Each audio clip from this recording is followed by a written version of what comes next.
and Mike. Hi. Welcome to our show. Hey, Don and Mike. What you don't know could fill a book. It's the Don and Mike show, and they'll say what they wish. Where else would you rather be than right here, right now? Ignore that. Get them out of here. It was a premature touchstone that was set off by these guys. Yeah. Well, they're trouble. I think you can look at it and tell that. You know what you would if you're the 100th caller was out. Not something good. True story. He was a neo-Nazi with one true enemy. There he is. Himself. A man of faith, a man of hate, and a soul torn apart. Viewer discretion advised. They're just eager. No crime in that. Good afternoon, Mr. and Mrs. Hemperdite, and all the ships at sea. Two solid men who work with their hands for ye. I'm Geronimo and Mike O'Mara. Thank you, Robbie, and hi. Thank you for listening, everybody. Don and Mike show. New episode on this Thursday. February 27ers. All right, now remember, Buzz. I'm ready. Wait, U.S., Canada, D.C., then you. Got it. Okay? All right. From anywhere in America. Right. Call 877-365-3636. From Canada. Yay! Call 1-800-636-1067. And from Washington, D.C., call us locally at 202-432-1067. Hi, Don and Mike. Buzz Burbank here. There you go. Perfectly executed. Welcome. Welcome, everybody. Welcome. Welcome. Hi. Welcome. Hi there. Welcome. Hi. Welcome. Gosh, where to begin? Robert Blake, the snowstorm. Obviously, you don't know this because you've not spent the last 20 hours with me, but I didn't go to the hotel last night because you didn't need to. We didn't need to because the snowstorm that was supposed to strike last night kind of petered out. Yeah, they're 0 for 1. And now they're saying that tonight's going to be the last one of the year. Yeah, and they're also they've modified that one, and they're going into the whole hedge routine. And you know what? When it's like this, and now they're calling for, 3 to 6 inches of snow. Or 4 to 8 with icing. Which is really not a big deal. They're hyping it now. Now they're hyping it because they've got all their reporters all over town, and they are hyping this. And it's not, really, after what we just went through, calling 3 to 6 inches of storm is not accurate. But Mike, now where'd you hear that, on COP? Yeah, COP, and also a couple of television stations. Okay, because I saw the guy on Channel 5 say 4 to 8. I saw the guy on Channel 7 say he's standing by his prediction of up to 12 inches. Mm-hmm. And then, hold on, I don't know what channel it was on. I'm looking at 6 to 10 here on this latest forecast that I have. Let me call my honey, because it's amazing, the different forecasts. Freda and I were watching it, and 6 to 10 total, probably. Right. She caught... By noon tomorrow. Between now and noon tomorrow. Between the storm we got last night and the... No. Between now and noon tomorrow, another 6 to 10 inches, according to this everybody's hearing latest forecast. Everybody's hearing different stuff, but I got to get... I pulled my wife in to this because it drives me nuts, and she says, "Why do you waste so much time watching all this?" And I said, "Because I like tracking it. It's fun." Baby. Hi. Listen, you were there today when we were watching the weather guy, and I believe we were watching the noon weather, which is the most recent up-to-date forecast. Well, don't shake your head, Buzz. It was the most recent we had at that point. Right. Remember that article in TV Guide a few weeks ago said that noon is like the noon forecast and the nighttime forecast. So really, they only get 2 sets of information. They only send the balloons up twice a day. Yeah. So that really is, even though they keep updating it and changing the wordage. Remember I told you that we read that in TV Guide? Right. That's how they get the information. They send a balloon up in the morning and a balloon up at night. They send up a balloon. Right. So anyway, honey, I don't want to be the one to scream it, and I know people hearing Mike screaming about the weather. You tell everybody what you thought the guy today was saying when he was done with the entire forecast. I think it's obvious. They say within their forecast 5 different forecasts. So they can say, well, I said, we would only have 5 inches, or I said we might have up to 10 inches. I mean, they say all these different things, and they put different graphics than they're actually saying. And if it goes south, we could have this. So if they say every forecast possible, and if it misses us at all, it could be sunny tomorrow, then they can go back and say, well, I told you yesterday. But here's exactly what they're doing. I remember exactly what finally pushed Freda over the edge. Because she's watched these guys with me, and it was the guy on Channel 5 who said, so, my final forecast is 4 to 8 in north and western suburbs, 3 to 6 to the east and south, but I wouldn't be surprised if we got 10 inches. I mean, is that not exactly what the guy said? And then different information posted on this little board. And then they also say snow should be arriving late in the rush hour. Hey, thanks for that. Okay, defend that. Define that. Where does that define and defend? Right. So defend, Buzz. I stand by it. All I know is that last night we didn't get anything, so obviously I went home, had a wonderful night with my family, and honey, was there a better show that we've seen than that Robert Blake show last night? I have to admit, I fell asleep during it, darling. Oh, I mean, it was spooky. I did have nightmares. It was fantastic. Are you trying to make me cry? Gosh damn it. Let me tell you, Rosie, you're the Easter Bunny. Yeah. You're the one I love. If you could say anything to your daughter right now, what would you say? I'd say, honey, life's a gift that they give you. And remember, you're the cream in my coffee. Did he say, it's spectacular? It's spectacular. They've already taken away my life. They've already thrown away my life. What am I going to do? I remember Rosie, I didn't have any toys. I didn't have any toys growing up. That's all. When I was in the Little Rascals, I didn't have any toys, so that's why I whacked her. That's why I wanted her. And Jay Leno's making fun of me. My God. You're the Easter Bunny. You're Santa Claus at Christmas time. You're the greatest. Barbara. What a great show. Yeah, it was pretty intense. What a great and I did find myself, really, because he is so old, and he's so frail, and he's so pathetic, and I never, even when he was one of my favorite talk show guests, I still never knew how to read Robert Blake, and I stand by that now. I still can't. I'll tell you, it's one hell of a performance if he did guilty. He's guilty. I said it from day one. He's guilty. Don? Yes. I don't like to look at your history, but you've never ever said anyone was not guilty. Yeah. Well, let's look back at the history. O.J. and this guy. Who have I said is guilty? Who's not been guilty? Can you name anybody? I don't know. Okay. But you're using the two exact. You can? I cannot. You cannot. I cannot. Can you, honey? No, but we're all agreed. You say everybody's guilty. We just can't name it. We just. Right. Yeah. That's why I refer with to you. bad memories. I refer to you as the hanging judge. You are the hanging judge. And listen to this. Now, with all this impending weather, we're looking forward to getting the hell out of Dodge tomorrow. HBO was nice enough to give us a trip to Las Vegas for the Roy Jones fight this weekend. And we were going to go. Well, half of us are still going. Freda and I were going, and Rob and Carrie were going. Mike was nice enough to give up his spot for Rob and Carrie. But as it turns out, our son, J.D., as we'll call him, juvenile delinquent. Oh dear! He had his problem in traffic court, and he had to go to that thing where I told you the traffic class Driver safety, where a parent has to go.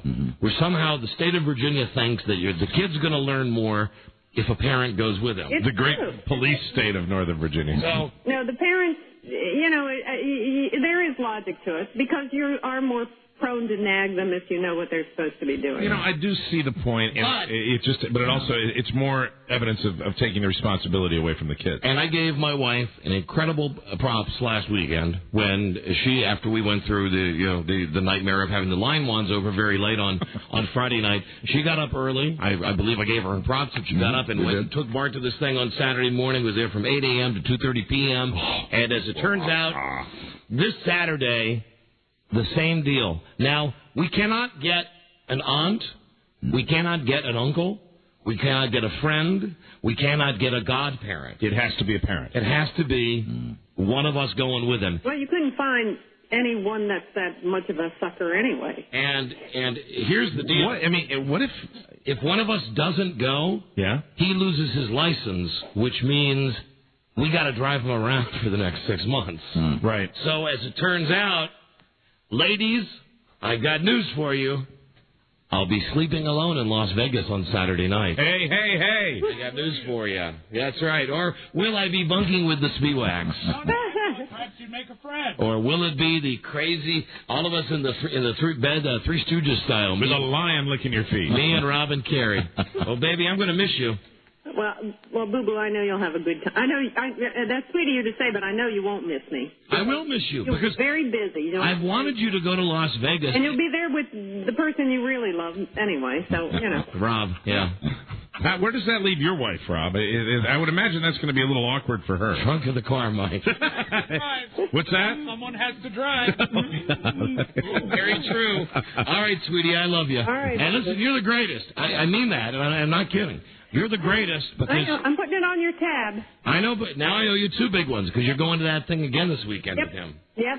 But you can make the next appearance at Juvie, as we call it. Juvie. I gotcha. I will. I love you, baby. All right, bye, sweetie. I love you too. Oh, and honey, can I just tell you something? What? You're the Easter Bunny.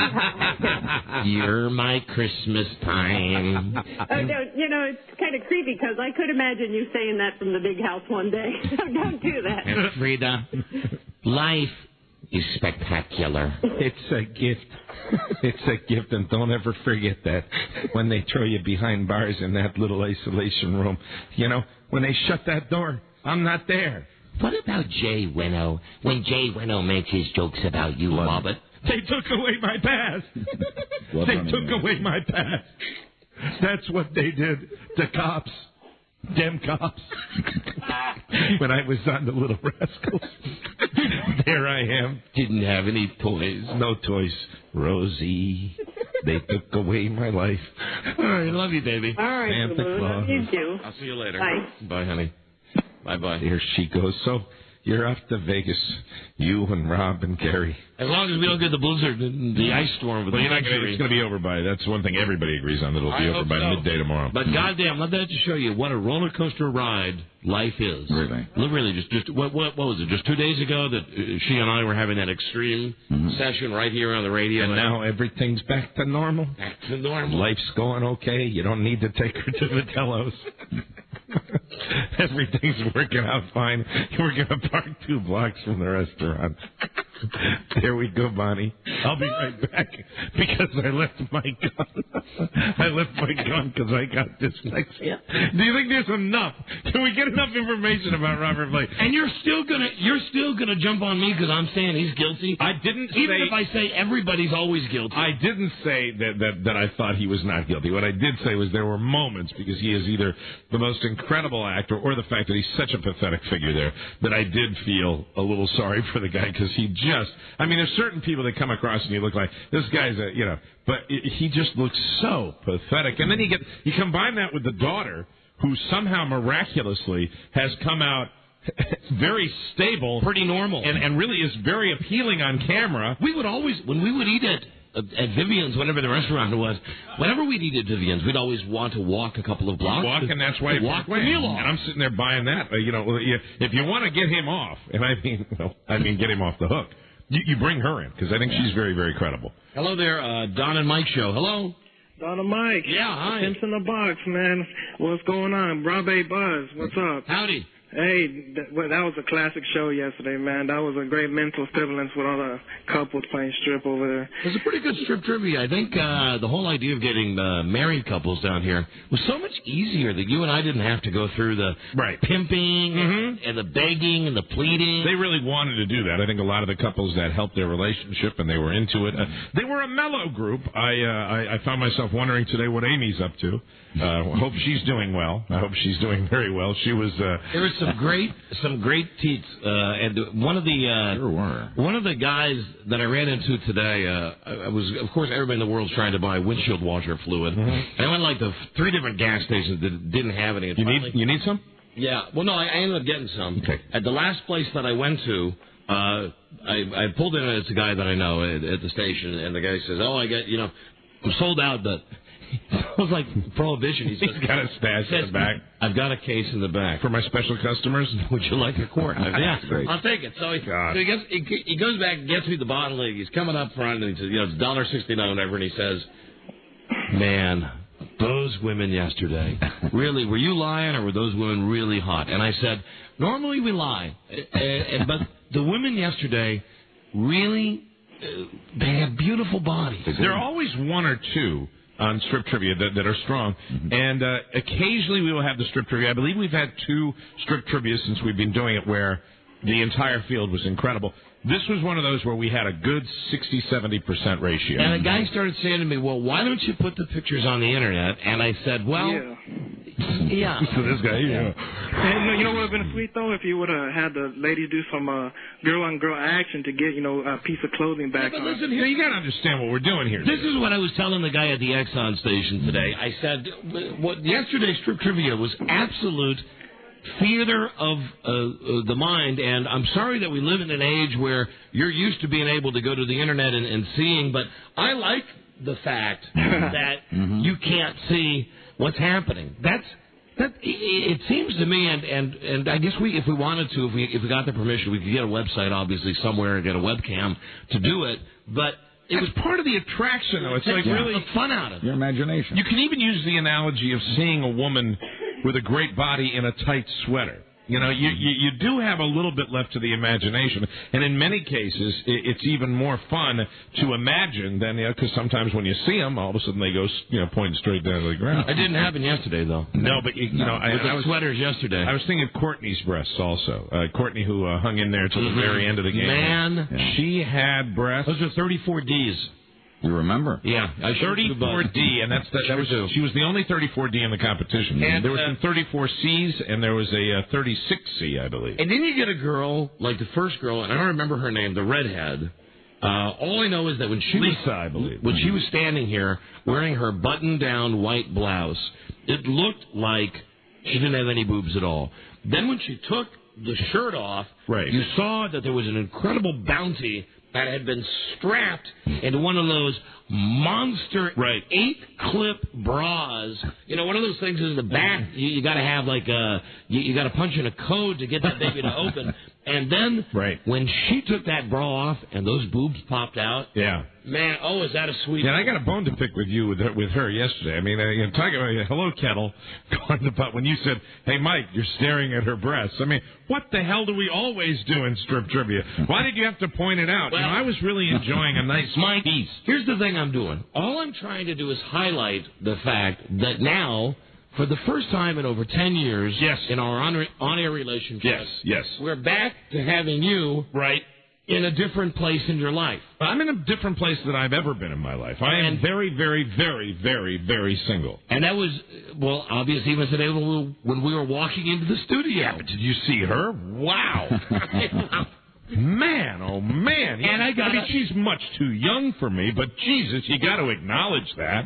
She's only 5 years too young for you.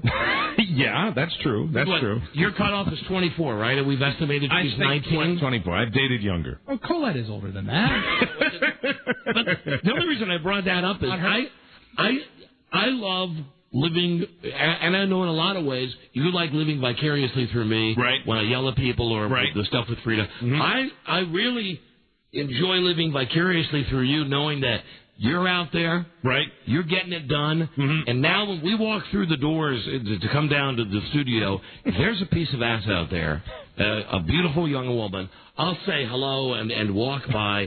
And I notice that Mike now lingers. And with Mike, it's, hey, haven't seen you around for a while. And then she says, well, I'm working in the different office. I'm working in the office over here. And Mike says, well, how am I going to wave at you? That's nice. Listen, can I just for a moment applaud you? Can I just give it up for you? Thank you very much. A man's got to do what a man's got to do. Yeah. I'm loving watching this transformation. Yeah, she is young. I think she's on the young side. I think we found that out. I probably got that from my sources. Very, very young. But boy. So what? Talk about an exception to the rule. Wow. There you go. Yeah. She's street legal, Mike. Street. Remember, I heard the rule is half plus 7. Half your age plus 7 years. That would be supposedly a gentleman's cutoff point. No way. Yeah. No, it really gentleman. That's what I've heard. I'm no gentleman. I don't know who made this up. Half plus 7. All right. So. Gentle person. Hello, Don and Mike show. No. Hi, Don. Yeah, hi. What's wrong Mike, with Bud. Hi. Hey, Don, you defended Richard Jewell. You said he was innocent from day one. Oh, there's a guy that I did. You're right. Remember the guy with the bombing at the Olympics when they pulled in that dumb security guard right away, and they were sure that he had blown up the place? I think there was no way. I think I did think, but I thought he was too stupid to have been involved in any kind of... What a great memory this listener has for that. Bombing attempt. Thank you, my friend. Hey, sir? Yes, sir. If I ever need to be defended, please use that memory for me sometimes. I'll try. Thank you very much. Bye-bye. Bye. Just remember this. She's 19. That's all you got to remember today for Mike. Yeah. She's 19. Anyway, it's fun. If you don't look, you die. Hello, Don and Mike Show. I love you. I love you, buddy. It's just fun. It is fun. And if you don't look, notice, you die. It's real, because I am in that kind of mode. I know, and that's why I pointed out. Of course, yesterday I'm staring at the girls' boobs. We all are. Right. But what's interesting now is... for the most part, they were married or engaged. These are all taken. They were shy. I found the married women were more shy than some of the singles we get in here. These are taken women that we were looking at yesterday. But what I find exciting from the voyeuristic standpoint is right. They're taken. I'm off limits. Right. They're off limits, but you're not off limits. Well, I am to them. And right, but still. You got the whole thing happening. Yeah, we're all staring at them, but you're staring at them, and I'm not saying you would. I mean, the engaged ones, it's not in your makeup. I'm not sure whether the engaged ones are really totally off limits. Right. Are they? Man, are you my hero? Are they really? I got to get you some kind of superhero costume. I happen to remember the one... Mr. Pootie Tang. The one Amy was sitting there yesterday and saying, what was she saying, that it was a year from June. That they had maybe planned on setting a date. They hadn't set a date yet. Yeah. Well, that's not only, not setting a date, but that's not setting a date or even thinking about it until a year from June. Pootie Tang man. Pretty vague. What is the rule, incidentally, if you're talking about engagement? They're not married till they're married, I think. It's my counselor. Do you notice how I look at Buzz? I look at Buzz, for validation on this. And sometimes you get mad at him when he remembers something like that rule about half plus 7. Well, he's not helping me there. I don't agree with that. That's just what I heard. I don't think anybody should really agree with that. Hello, right. Don and Mike. Hi, Radio Gods. Hi. I got two things. One, Old Yellow Tea's having a press conference releasing Emmett Smith. Oh, he's going to release Emmett Smith for that's a bad day. Well, you knew that was going to happen. Two, Don. Yes. You don't owe Freda for going to court. She's still paying you back for those kayaks she never uses. God damn, people, you listen to the memories on our listeners. This is fantastic. You people remember so goddamn much. The kayaks. Yeah. Wow. How many years ago was that she bought those useless kayaks? 2 years, I think, right? Longer than that, I think. Hello, Don and Mike Show. Hey, Don and Mike, how you doing this afternoon? Radio God. We're doing great, thank you. Hey, I'm here in Fairfax, so you need to tell those weathermen they don't know their predictions because it's already snowing here. I was going to say, they said the snow will start late in the rush hour, and it was kind of spitting snow when I came in here, and late in the rush hour, well, there isn't rush hour in Washington anymore, there's rush day. Yeah, and another one they used to cover their ass is late in the afternoon. Right. What does that mean? I don't know. Sucks. Hello, Don and Mike. Hey, back off Topper. Topper's my man. I don't necessarily mean the guy on Channel 9. I'm going to stand up for Topper right now. I like Topper. Yeah. I like Doug. Doug Hill and Topper Shutter are two guys. I'm going to stand up for Topper. Topper's the guy I called during the blizzard. I called him up, and I said, I dig what you're doing on TV. I am a fan of Topper's, and I am a fan of Doug's. I like both of them. The other guy. However, Bob Ryan sucks Sue Palka's D. Now, let me ask you this, though. Which is a worse gimmick, the snow machine or the bread-o-meter? The snow machine. Snow machine. Hello, Don and Mike Jill. Hi, Don. Like you, I live vicariously through Mike. I've been married for 15 years. Hey, I'd like to point something out. Hold on. Really, you're living vicariously. There's nothing to live vicariously through going on right now, okay? Well, I think guys that have been married for that long wonder what it's like if you could go out and get laid on a whim. Well, as I said, hold on. As I said, you know, don't live vicariously when there's nothing really going on to live vicariously through. I mean, well, that's my question. Since you're a rock star and everything, now that you're all single, do you get laid at these gigs or no? I don't get laid at gigs, and I don't, you know, and would I say that I've lived a priest's lifestyle since I've been separated? No, but I also haven't been, you know, I'm overweight. I'm 43 years old, and I go out and I, you know, really I have fun. I have a good time, but there's not a regular, you know. Look out, pushy squeeze. I'm not like, you know. It's not like a rock star thing happening. No, not far from it. I'm just an average schlub. I just go out and party a lot. But you're getting it done. I party more now than I ever have in my life before. But you're getting it done. Occasionally, once in a blue moon. There you go. But not any. There's no regular person in my life. It's very. You know, can I be honest with you? Most of my life is extremely lonely. Hello, Don and Mike show. Hey, correct me if I'm wrong, but the bet you had with Reed on those kayaks, whatever they were, a couple years ago, wasn't it one Hummer a week for a while or something? How's that going? Wasn't it what? One Hummer a week. Listen, my wife has bet me so many oral treats, it would be ridiculous to even try to collect them. I've always been confused by that term, by the term Hummer. I've never liked the term Hummer because I don't think it really relates to the act at all. I've never had. And what do? Just put it in your mouth and go, I mean, I've had that. I think it would happen. I think it would happen if you were getting oral from a retarded girl. Yeah, that's probably. I don't know that one. I know you don't, Tom. I know you don't. Did you see him earlier? Tom? He was here. I don't know why he was here. Doing here? Does anybody know why Tom was here? Yeah, he was offering to shovel the walk. Don and Mike show. Hey, Don and Mike. Hey. Hey, James from Vegas. I was curious, what time is the meet and greet on Friday? Well, Robbie and I will be at the Roy Jones Jr. Thank you, Mike. Roy Jones Jr. You don't want to give him our flight and let him meet us at the airport? We will be. Have you guys ever thought maybe just once? Yeah. It's Vegas. Come on. Negative. Is that Mandalay Bay? We're going to need a ride. Just have people. Didn't we do that once when we were coming in into Sacramento? You can do that, Mike, when you want to. Sacramento, Wichita, we were greeted at airports, both places. It is at Caesar's Palace. The fight is at Caesar's. Okay. Yeah. Fight is at Caesar's Palace, so if you'd like to meet Rob and I, doors open at 2 o'clock. Did you get your tickets? They're right here, Mike. Can I take a look? Sure can. I know what you want to look at. You'll know it's us because we have matching top hats. Thanks. Hey, Don? Yeah.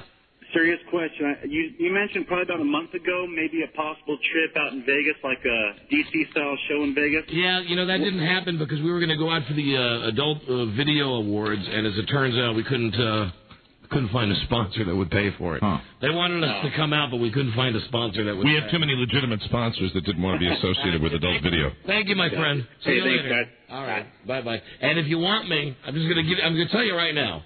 The name that I'm using at the hotel we're staying at in Las Vegas is Danny Ocean. Danny Ocean. Danny Ocean. I watched the end of that. I didn't watch the entire thing, but I watched the end of it last night. I thought somebody said that was a bad movie. That's not a bad movie. That's an outstanding movie. Ocean. Why does that movie get crappy reviews? I don't think it got crappy reviews, and I know that it made an obscene $125 million. As I recall, the problem was that it was out against a lot of really substantial movies. Right. Saying, oh, you go and enjoy this. It's mind candy if you like. But I love it. Fantastic. I mean, and Carl Reiner in it. I mean, just fantastic. Really good. Brad Pitt, Matt Damon. It's got that tough kid from Boiler Room. Yeah, and Bernie Mac's in it. Bernie Mac plays the dealer. It was fantastic. And you really have to. It's a movie that you can see again and again to track with what they were doing. It's pretty good.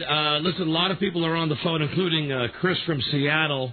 I guess we'll get to you in a second, but I do have to have a very quick update. Rob, if you would throw this in the machine, that we received a troubling fax. Really? That I'll share with you now.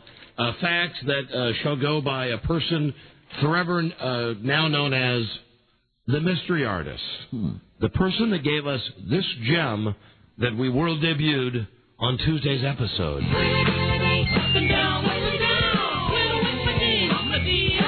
You might might remember this, Mike. Yeah. Now, Yeah. keep in mind. Yuck. Climb in the treetops all day long. The bark feels good. Keep in mind, this douchebag sent us, and then we went back and counted. My bed, if they take my hand, I got a Robin. for Kitty Bobbin. Oh, God. The Michael Jackson song parody. It's like the worst thing I've ever heard in my life. The guy sent us 6 separate CDs that had, as you can see, a lot of time put into the label where it said, who are you just looking at in the hallway? Mr. Hughes walked down the hallway. And then J-Law. Oh, J-Law. Oh, J-Law. Baby. Yeah. So anyway, here's, sweater. I'm building a case here. The guy sent us the 6 copies of this awful parody song, the Michael Jackson, and as you can see, it says the Michael Jackson song parody. Right. Throbbing for a Bobbin. Put where he's recorded at, the guy's name. Yep. Contact info, phone number, fax number, email. Right. Song inspired by, and then on the back, as you can see, copy of Michael Jackson song parody for the Don and Mike Show. Well, what's this, Charlie? It's another fax, I guess, maybe because you didn't read that one yesterday. Now he's saying it's okay if you use his name because everybody knows it anyway. All right, well, here's the first letter we got yesterday. We didn't get to this yesterday. From this guy. You know, this dick. I got a throbbing. And Billy Bobbin. flat. So we get this letter yesterday from the guy. While Joey Yankee cranks the one. Don and Mike, please don't use my name or any info about me on the radio. I don't want anything harmful to happen to my family or me. Oh, please. I tried many times yesterday to call your show, and at one time I even got through it. It seemed as if you couldn't hear me on the phone line and you hung up. Something was wrong with your phone system. I am not promoting my parody song. Well, that's not. Well, then why did you send us all that stuff? Really? Not only did he send us 6 copies and a cover letter and a folder, but he sent us refrigerator magnets. Right. Okay? That's promoting, ladies and gentlemen. I was not promoting the song. In no way was I intending for this parody to be a hit song.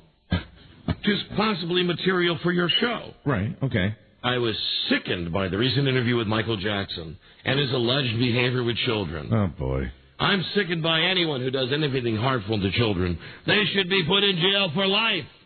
That's why the Michael Jackson parody came about. I did it after his interview when we had the snowstorm. I recorded it on a 4-track in my basement in 20 minutes. And Sounds like it. And printed out the package to be funny. All right. I know I can't sing, and that the song is so terrible, it's the joke. Okay, well, at least he's good. It's obvious he's received the message. It's so terrible it grows on you. No. I am on the road at work during your show and catch it in sections while in the car. I wanted to let you know my song was a parody. Gee, thanks for letting us know. We needed to know You that. think? Because once again, we had been thinking this was serious. Right? It was a spoof on Michael Jackson. Yeah. Not, and then he writes his name even though he asks that we not say his name. I suck at singing, but I'm a good drummer. Check out the drumming. I agree. He's talented. Now, he says... That's a clever beat. Now, he says, I know you didn't give out my phone number, but some of your listeners have found my phone number. Oh, that ain't my fault. Right. You sent us a letter with your name on it. We didn't say where you lived. Right. You know? Then he writes, I've had calls from your listeners and threats to the point of filling up my answering machine. I don't think they got the joke. In fact, please throw away the parody CD. Okay. Please, don't mention me or my name on the air anymore. We haven't. I don't want anything harmful to happen to my family or me. Sure. Hello, overreact much? I've been living in this area all my life. Have listened to you since WAVA. So that's the letter he sent us yesterday. We didn't have time to read. What we had said was that the song sucked, and then we mocked him by calling him and saying how good it was, and that was it. We've done that before. Here's the one we received today. Okay. Just handed by Charles Broyhill. Fax to Don, Mike. Don and Mike. I know you don't owe me anything at all, but could you let your listeners know that the Throbbin' for a Bobbin parody was a spoof And I'm totally against that type of behavior with children. Well, seems to me, we never did anything. We never indicated anything but that. I mean, yeah, it was just a bad effort. I just might say, this is my opinion, I'm starting to get a feeling the listener don't protest too much. That's why I was making fun of him in the parody. I'm cool with the I can't sing thing. I know this. But the other stuff people are leaving on my answering machine is horrible. Horrible. As soon as you could do this, if you could do this as soon as possible, it would save me a lot of harassment. I am tired of their phone calls. I don't think they didn't understand I hated the things Michael Jackson was allegedly doing. And I don't think your listeners understood my song was a parody. Wow. If you could let them hear just one of the vast minority songs, that would be another one of the CDs that he sent us from his band, so they can hear my talent as a drummer, maybe they will stop calling me a loser, which he spells looser, Looser, and talentless, not to mention other things I don't want to mention. Please. I like that. You could even ask them to call you and say, does this guy have talent? You decide. Oh, now my crap detector's going off. He wants to keep it going. Rightly. Yeah. Please don't mention my personal info. My name is okay. Thanks in advance, Joe Gallagher. Did we ever mention his personal info?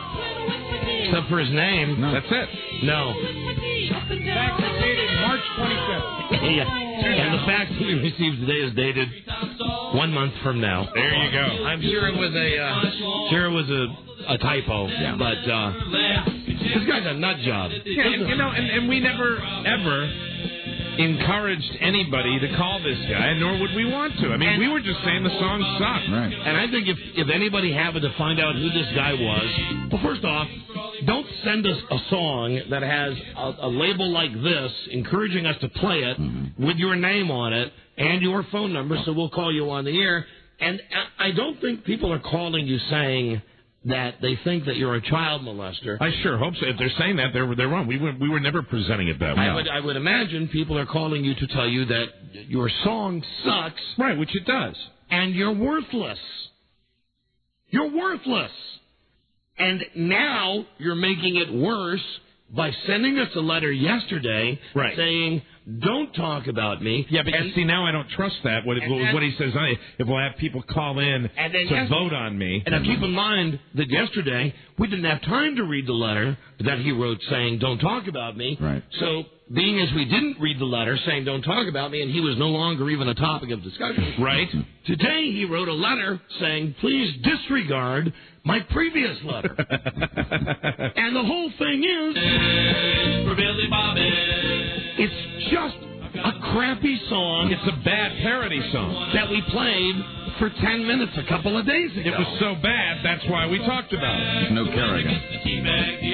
Absolutely. You know, we've had the homemade jingle contest on this show. We've had people send us parody songs. And 1 in a million is really good. Right. But this one was just beyond bad. Joe Gallagher, you're a moron. I got a promise for Bobby. I don't care what your history is. I don't care how you came up with this song. It sucks. You sent it to us. We played it.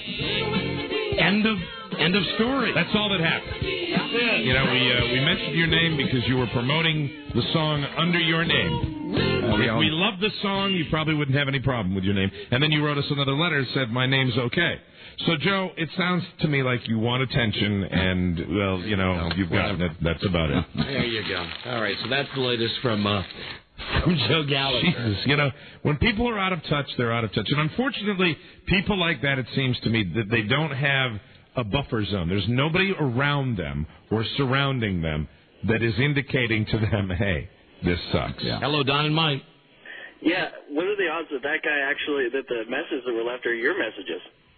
What do you mean? We only left one message, and it was. You guys left a long message, and he claims that. It was quite obviously a message from us, though. Yeah, man, and our message was not in any way derogatory. Weren't we doing a mock this is fantastic? That was our message. We said we loved it. You might have seen through your sarcasm. Hey, the reason I was calling is that the fight isn't actually at Caesar's Palace this weekend. Really? It's off-site. It's at the Thomas and Mack Center on the UNLV campus. Yeah, hold on. Let me look at the ticket again. Because it says Caesar Palace, but maybe you're right. Let me just It's look. being sponsored by Caesar's Palace. Oh, you're right. It's at the Thomas and Mack Center. Mm-hmm. Oh, okay. In Las Speaking of Vegas. which, so do you have an extra ticket lying around? Yeah. What do you plan on doing with that ticket? Burning it. No! I'm going to put it in a scrapbook, sir. That's a bad idea. I think it should go to a listener with good information for you. I tell you what, I will give it to the first listener to give me $1,201, which is the face value of the ticket. No, the ticket will go to a valued member of the Don and Mike extended family.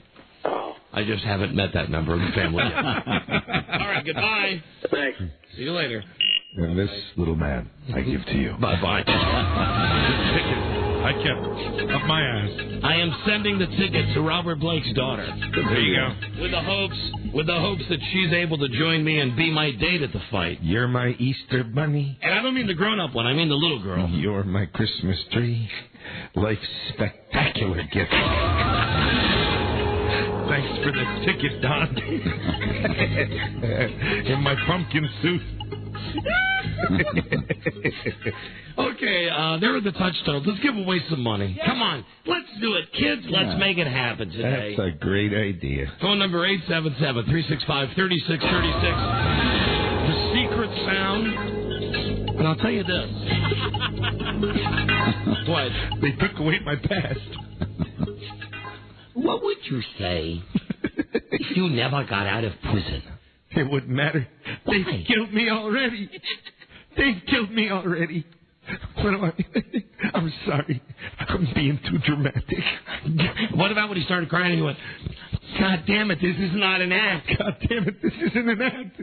They took away my past. And then, just like that. Let me tell you something, Barbara. He flips and she says, what would you say to your daughter? I like what she said. And he ate a stack of chocolate bars. I'm so skinny, I got to put the weight on. Phone number 877-365-3636. Call 100 right now. You get a shot at $1,000. Identify the secret sound. We'll be right back. This is the Don and Mike Show. Where that person is gone straight to. No waiting. And Mr. Skin coming up here in just a second. We were kidding. I promised we'd get right to caller 100 about the weather forecast. We had Freda on telling all the different stuff we've heard. Buzz, you mentioned that you have information that's even newer than the information Freda and I were talking about. Right. What is your information? Just before we went on the air at 3 o'clock, they issued an updated forecast based on the 2 balloons a day. But the updated forecast as of just before 3 o'clock was 6 to 10 inches between now and noon tomorrow, and it has already started here at our studios. Very good. And now let's call the National Weather Service to see if that jives with what you've got. 936 1212 1212. And there we go. So you're saying 6 to 10. Welcome to the latest weather forecast brought to you by Verizon. That's what I'm told. The current temperature is 32 degrees. The winds are out of the west at 5 miles per hour. Here's your current forecast from the National Weather Service. Sounds like Charlie. It's going to be really snowy. A good chance to stay inside and have hot chocolate. And if you put a fire on, you can toast marshmallows. Because the snow will be coming down just like Christmas. And then once it falls, you can go out and go sledding. Because we're supposed to get some snow. Thank you for listening to the forecast. Bye. There we have it. No real details. Explains so much. There you go, from your National Weather Service. Very good. Hello, Don and Mike Show. I was calling for the secret sound? Yes, right, and you're the 100th caller. What is your name? Rachel. Hey, Rachel, where are you from? I'm calling from Baltimore. Beautiful, on WJFK AM in Baltimore. Yes. You won the I'm a Celebrity, Get Out of Here, Get Me Out of Here sweatshirt. Okay. Don't forget, celebrities compete for food, water, and clothes, and you decide who wins and whines. Don't miss another exciting episode of I'm a Celebrity, Get Me Out of Here, airing tonight on ABC TV. But wait, there's more. You've also, hold on. You want, I got some phlegm. Don, that sounds like really you'd be able to bring it up and maybe send it out. Thank you. Hold on. I gotta do it in the, Oh, don't talk with it in your mouth. Spit. I gotta do it into the garbage. Oh, God, that's awesome. No, stop. God, 2 days in a row, bodily fluids. It is the chocolatey goodness of Slim Fast. All right, there you go. All better? Yep. All gone? That's a great aftertaste. Yeah. My friend, here you go. Dinner for two at Hooters and a pair of tickets to the Summer Sanitarium Tour, FedEx Field, July 18th, with Metallica, Limp Bizkit, Linkin Park, Deftones, and Mudvayne. Really? I may be at the show if my child is not on detention at that point. Very good. I think he wants to go. Tickets go on sale Saturday at 1. Ticketmaster locations online, Ticketmaster.com. You won before you can buy. Your tickets are courtesy of Hooters. Hooters! So have a great time at the Summer Sanitarium Tour. Now you'll play for $1,000 Okay. with a common everyday sound heard in the kitchen. Are you ready? Yeah. And do we hear some either planned or unplanned children in the background? One unplanned but very much loved son in the background. Of course. Oh, that's wonderful. And how old is the little man? He just turned a year old on the 20th. Who's a year old? And he's going to be one of your youngest listeners. I'm a long-time listener. I've been listening to you guys since I was in high school. That's wonderful. What is the lad's name? The last name of me or my son? No, the lad's name. The boy. Nicholas. Rob, I got a clue that I really think would put it over the top. All right, you might get a clue here, ma'am, so listen up, okay? Okay. Rob Don is writing it down for Rob. Now, Rob won't agree to it because Rob doesn't like to help the listener. I know. He doesn't like it if anyone wins. No, he's very mean that way. He's very cruel. Mike and I need the clue, too. Yeah, we need the clue because we're playing like you are, man. You think I can go with that? Yeah, and it's also it's a helpful piece of advice. All right. Boy, that's a dog and a kid I hear in the background. The sound you meant now you love your son. Very much so. But you mentioned your son was unplanned. Pleasant surprise. Okay, let me just say that if you had decided to take care of things, this sound could have helped. Good luck. Thank you. Please don't answer. Please don't answer till Mike sings like. Sorry, you just threw me there. Snow. Appropriately enough, Snow is the name of the artist. Here we go. Caller, name this sound. There it is. Name that sound. Kitchen sound. Baby sound. No, it's not a baby sound. My God, it's not a baby sound. Informer. You don't say Daddy means snow me, I'll go blame. A licky boom boom doo sound. Yeah. I mean a licky boom boom down. Yeah. For $1,000, what's the sound? I'm going to be one of your lame listeners because I don't think I really know. Honey, you got to guess. I know. You got to guess. Come Kitchen sound. Come on, didn't you give this any thought before you called? I knew what it was last time. I don't know what it is now. Why did you call? I tried, but I couldn't get through. That's the most annoying thing in the world. I know. I didn't want to be one of your lame listeners. Great. I'm going to say the sound of an ice maker. Oh, jeez. I'm sorry. Oh, we're sorry. You know how many people have said ice? It has nothing to do with ice. It has nothing to do with ice. And I couldn't think of anything in the kitchen that would have prevented us from having a son. Hear this? Balling up my hand. Now look what you made me. Now look what... It's more phlegm you brought up, ma'am. I'm sorry.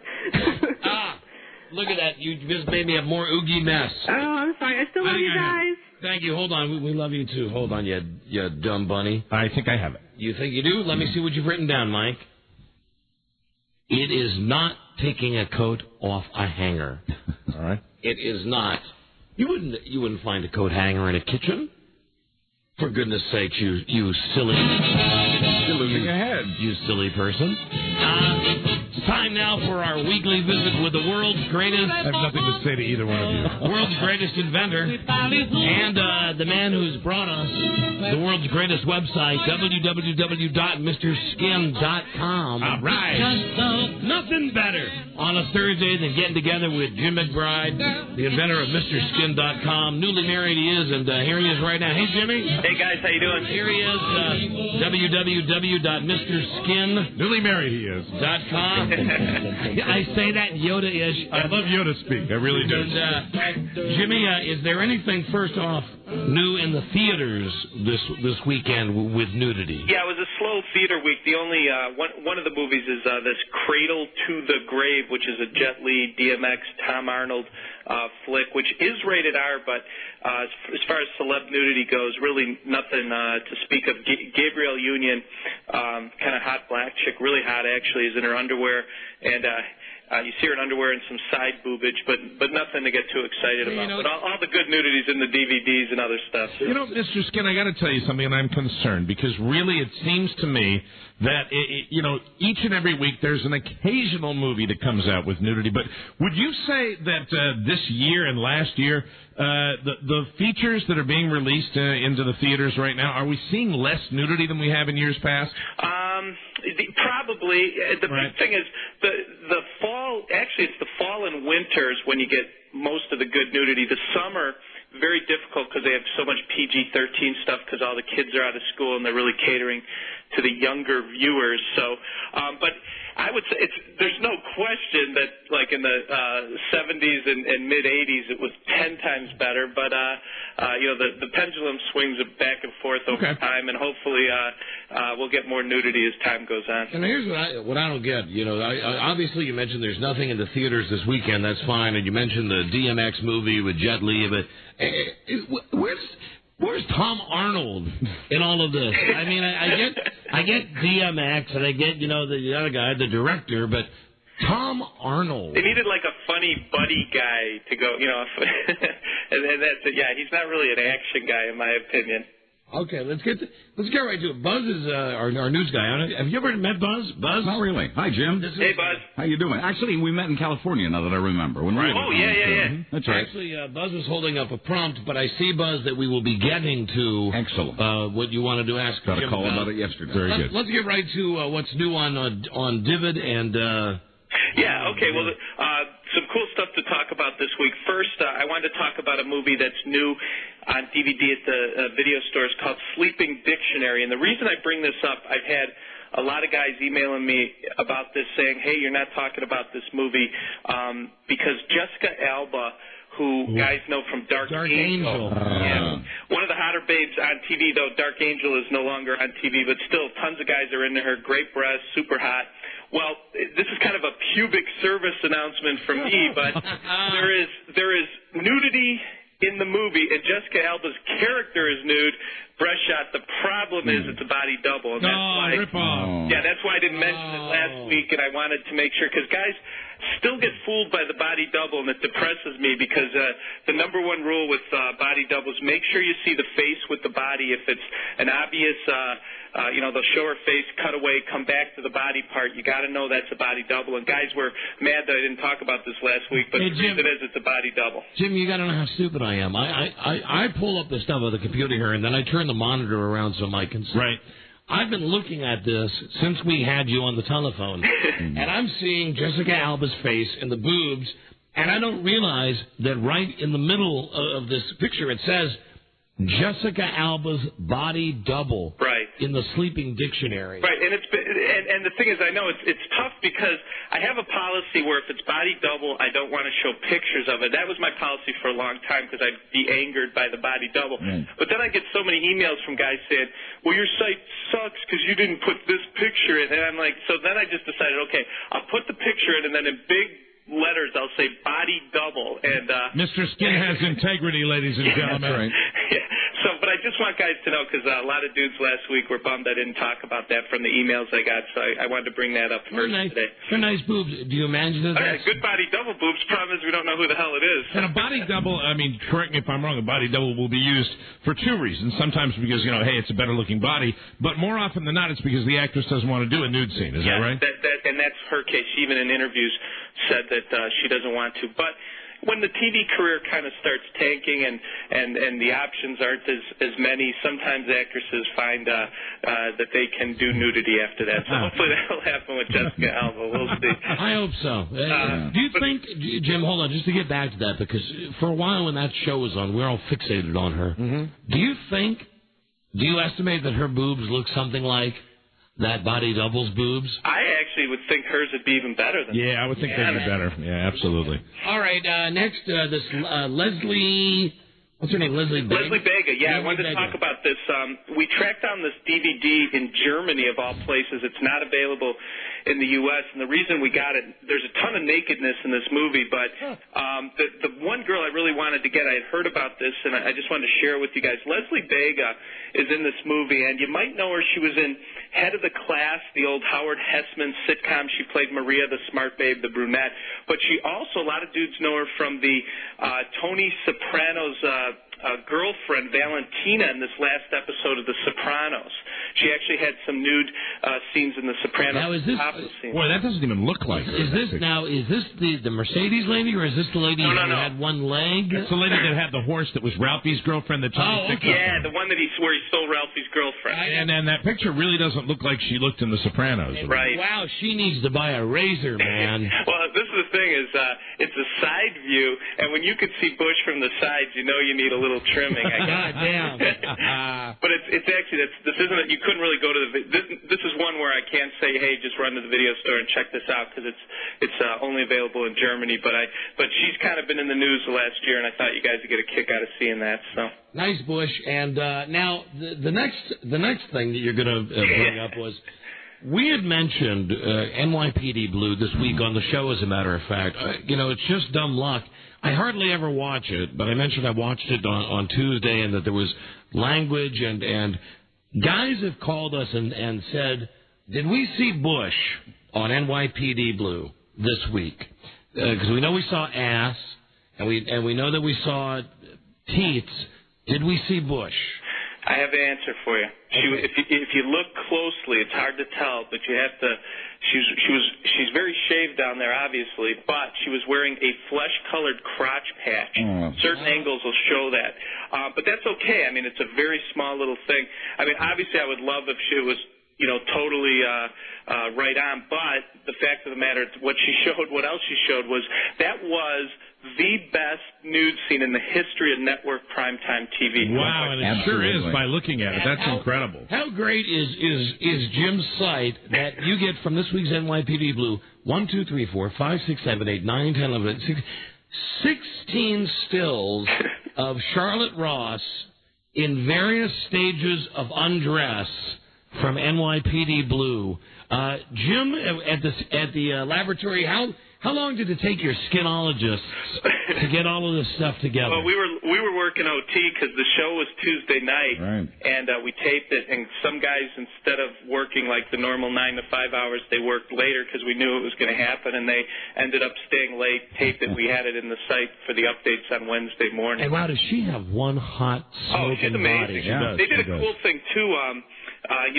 She actually, if you don't know who she is, she on the show she plays Dennis Franz's girlfriend, Detective Connie McDowell, and she is super hot, Charlotte Ross, and she had never done a nude scene prior to this, so this was kind of cool that she did it. Number one, because she hadn't done a nude scene, but they did a neat thing where his little kid accidentally walked in on her. That's what the scene is. And they did one angle after all this happened. They did an angle where, and you could probably see it in one of the pictures, the kid's head and ears are perfectly aligned from where the camera is, so it blocks her chest for part of the full frontal shot. And that's no accident. That's no accident when that happens, is it? Exactly. They line that up. Jim, at first glance, didn't the kid's ears look like her areolas? Right, Yeah. exactly. There's that the kid has picture. some big old Mickey Mouse ears, man, because he blocked a lot of her body. Of course, that was a stand-in kid, Hold on, too. let me go to the second shot. Oh, even better. And these pictures are blown up, in which you get 1, 2, 3, 4, 5, 6, 7, 8 larger images of Charlotte Ross. Her entire ass. Oh, yeah. She's covering her massive boobs. And I guess if you look very closely, you can see the genital patch. Yeah, well, well, the other thing about this scene is, the ass shot was amazing, but look at the side nude shot. When do you ever see a side nude shot on TV like that shows that area? Yeah, you never do. You never do. Absolutely. Leslie Vega, that probably wouldn't have made the censors. Jimmy, I got to tell you something. You have great material, but for this particular one, right now in the studio, 1, 2, 3, 4, 5 people are all crammed around the monitor. Yeah, just checking it all out. Because it's something that we saw on TV. Yeah, it's amazing. It's network television. Yeah. And Jim, to give us a real-time point of reference, how fast did all of this nudity happen on NYPD2? Real quick, was within seconds, but that's the beauty. That's why, people are saying, well, when are you going to have the clips? And we're going to put the clips in soon, but they're going to be disappointed because the pictures, when you could go frame by frame, it's really a lot better than in fast motion. Though in this case, this was awesome in fast motion, but I just think the pictures really, when it's at a standstill, is so much better. All right, hold on. Are you looking up something else now, Lisa? Yeah, he gave us another one. Hold on. Oh, and now Jennifer Love Hewitt. Oh, yeah. I got a little something quick for you there to wrap it up. Jim, I was watching part of that awful movie with Sigourney Weaver, Heartbreakers. Oh, yeah, Heartbreakers. And there are so many scenes in that movie where Jennifer Love Hewitt almost shows her can. That's where they play the mom-daughter combination, the con artists. Right? Yeah, one of the bigger teases in Hollywood. Yeah, there are so many scenes where she almost does. Now, I think what Lisa's pulling up is from the Jackie Chan movie? Yeah, well, what happened was they released yesterday on DVD the Tuxedo, which stars Jackie Chan and Jennifer Love Hewitt. And when I saw the thing in the theaters, when I saw the screening, I reported, she has some sexy moments, but there's no nudity. Well, a young skin turn at the Mr. Skin Laboratories was going through the DVD, and I'll tell you exactly where this is if you have the DVD. Now, we have the pictures at the site, but if you have the DVD, you go to 1 hour, 1 minute, and 41 seconds in, and there's a scene where she gets pushed into the pool, and she's wearing a blue dress. And now this is underwater nip slippage, but you get a part of her areola. You can see that on her right breast. Just hold on, it's coming up on our computer right now. Yes. Lisa's going to she's clicking on the Tuxedo 2002.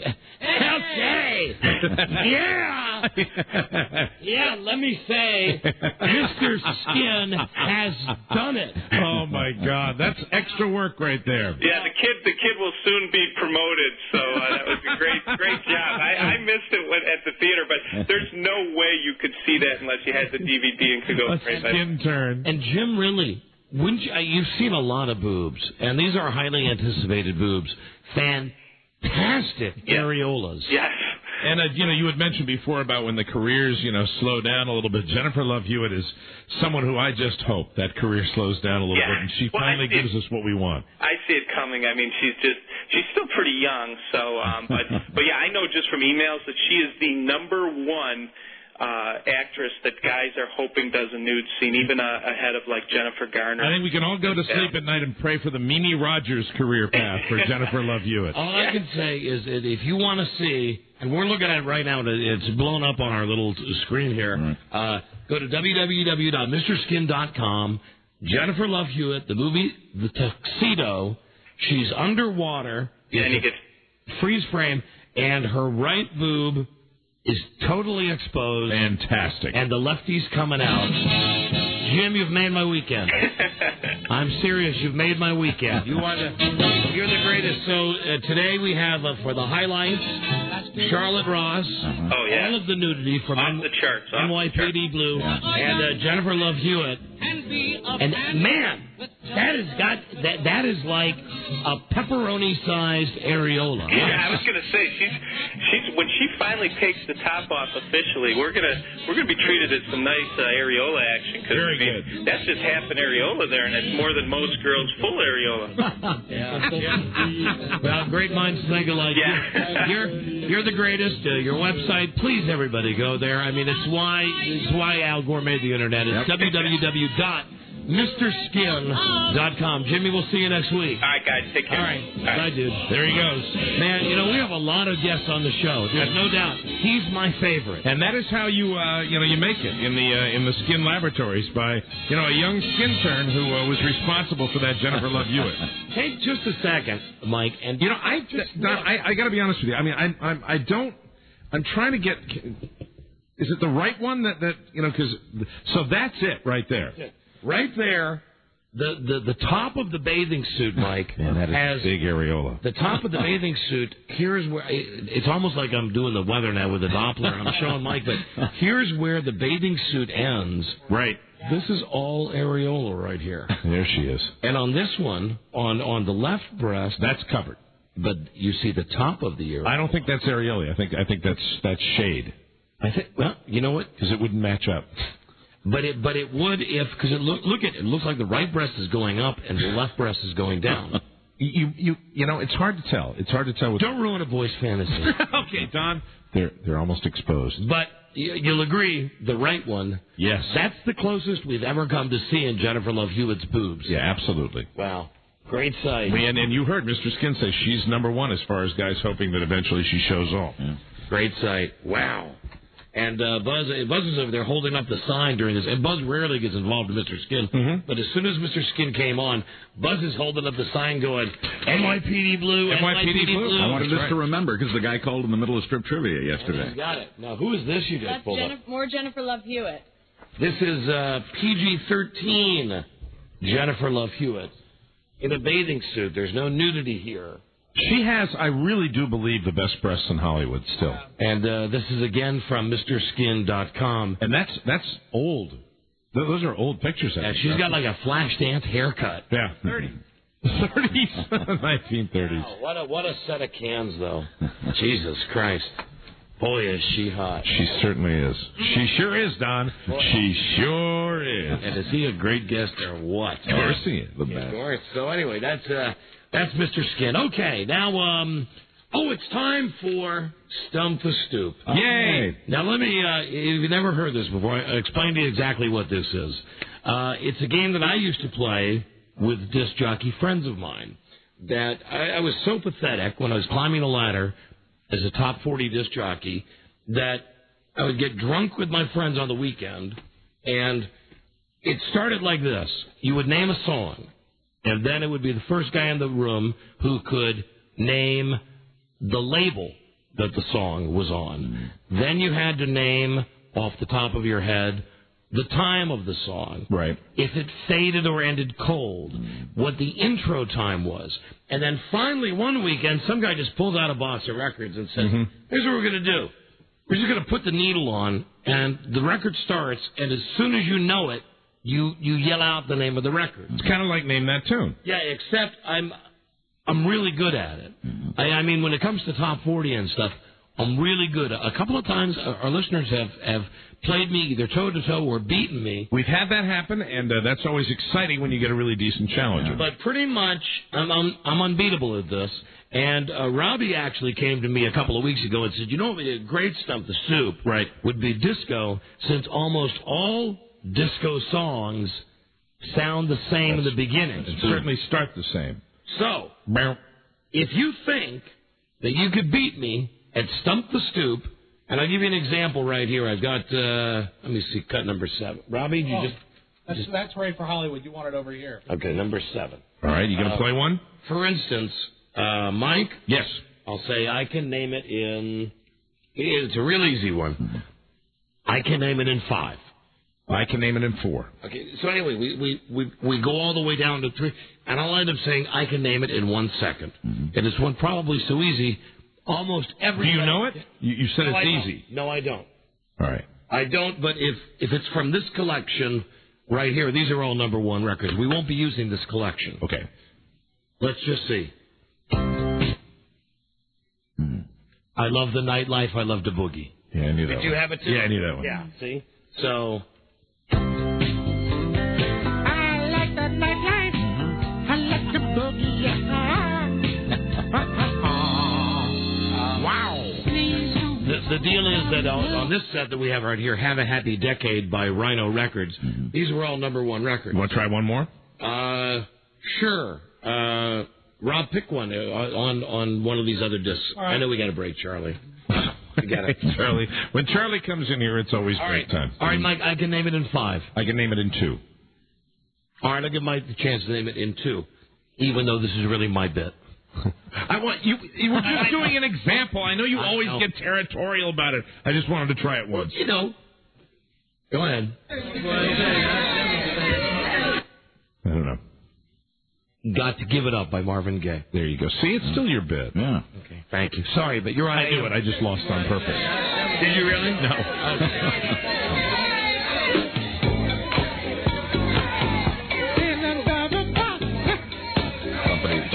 And call Charlie on disco. Anyway. So it's going to be all disco. Yeah, it's like one of the few talents I have is really being able to name these songs. If you think you're any good, you could win some prizes. Very good. 877-365-3636 from Canada. 800-636-1067. Look at that. Oh, no, you were late on it, Robbie. Forget it. You were late on it. So we'll do some Stump the Stupe disco when we come right back. This is the Don and Mike Show. This is the Don and Mike Show. I just noticed something that in one of your interviews with John Candy, I believe, it looked like an older interview, you had less hair than you have today. How do you explain that? I don't wear a wig, sir. Paint your bald spot? What bald spot? You paint your bald spot? I don't know what you're talking about, sir. My hair grows. Do you paint your bald spot? I don't have a bald spot. Well, how come you had less hair on the tape? Maybe my hair grew. Maybe I had a bad haircut that day. By the way, something. What do you care? Paint your bald spot? I don't. Do you paint your bald spot? Paint your bald spot? I'm sick of The Don and Mike Show. You can call Don and Mike anytime from anywhere in America. 877-365-3636. They're ready to believe you. Where the stars in this piece of shit? Just ordinary guys with nothing to lose. Don Geronimo and Mike O'Mara. All right, ready for the original Stump the Stupe. A game, actually, that I first played with Scott Shada. Are you looking it up? You got it wrong? in the morning. That guy. Hi, this is Scott Shannon. Hello, this is Scott Shannon. And I don't know how the name Stump the Stupe became the name of the game. Sounds like something maybe you came up with when you guys were wasted. There you go, Mike. That's right. It sounds like something you'd say when you were hammered. Stump the Stupe. Stump the Stupe. You're the Stupe. So here's the deal. We have all kinds of disco CDs. Mm-hmm. Rob has hidden them from me. Mike will attest to this, and Buzz will attest. That's right. I cannot see which song is in the machine. There are 20, 30 songs on each CD. Do you have a blindfold? That one might make it better. I don't. I can't have a blindfold because I got to run the board. I understand. But I have one for you if you need it. I have. It would just make it more amusing for me, but that's very selfish. But if and it wouldn't be, anything other than seeing you with a blindfold. I got to be able to press the buttons though. Buzz has. Why does Buzz have a blindfold? I don't know. Buzz, why the hell do you have a blindfold? Well, I always carry one. See, Buzz, from where I am, I can't see what Rob has loaded into the machine. It's really kind of behind you, so you really couldn't see that. Would you feel more comfortable if I wore the blindfold? No. All I can see is that in machine number 1 there's a song, and in machine number 2 and machine number 3 there's a song. This is very exciting, and occasionally we get a challenger that does very well. So let's go. Let's play some Stump the Soup. And hello, Don and Mike Show. Don and Mike, how you doing? Now it's Disco Stump the Stoop. Got it. You got it. I got it. Keep in mind, a lot of these disco songs sound the same. I can name it in 5 seconds. 5 notes. I can name it in 3. All right. Just to show that I'm a good guy. All right, this gentleman will have 3 seconds to name the disco song. And I bet you can't, and I can. Here we go. Which does it matter, Rob? Either one. Here you go. 3 seconds, and don't say you can't hear it down the phone because you can. Here you go. Got it. Oh, I know that. I have it, incidentally. Give me That would be The Hustle by Van McCoy. Right now, they'll say, do the hustle. Do it. Nice beating you. All right, thanks, guys. Bye-bye. Yeah, I think you'll find that I'm not always so gracious. I'm not. Nice beating you. Not a very gracious winner. That's what all the kids are taught to say in Little League. Nice beating you. Okay. I love this song. Hello, Don and Mike show. Don and Mike, my brothers. Who's this? This is Richard out in Reno. Reno. We got to thank our listeners on the Buzz in Reno. We do well in Reno again? We had some kick-ass ratings. Number 1, 2554. Way to go, Reno. I love Reno. I love Reno. Reno's one of my favorite cities in the country. That's because you guys kick ass. We love our Don and Mike out here. That's and I had a wonderful experience. When I found out that my wife couldn't go to Vegas with us this weekend for this HBO trip, I called the airline to see if I could work out a deal where, even though HBO's paying, maybe Freda could still get a free ticket somewhere. Mm-hmm. And I'm on the telephone, and the lady who was a real smoker, obviously, at one point said, "Are you the radio guy?" and I said, yeah, I am, as a matter of fact. She said, "I recognize your voice. I'm in Reno." So I don't want to tell you which airline it was, but whatever airline it was, the 800 number gets routed through Reno. Yeah, a lot of those 800 numbers go through different parts of the country. To Reno, and she could have been nicer. Wonderful. She really was just wonderful. Maybe when you're in Reno, we could hook up. Are you ready to play, Richard? I'm ready. You're ready. Okay. Do you think you're any good at it? I think I'm all right. I think I'm good. I can name it. I'm just going to cut it right to the chase. I can name it in 3 seconds. I can name it in 2. All right. Name it in 2 seconds. Go.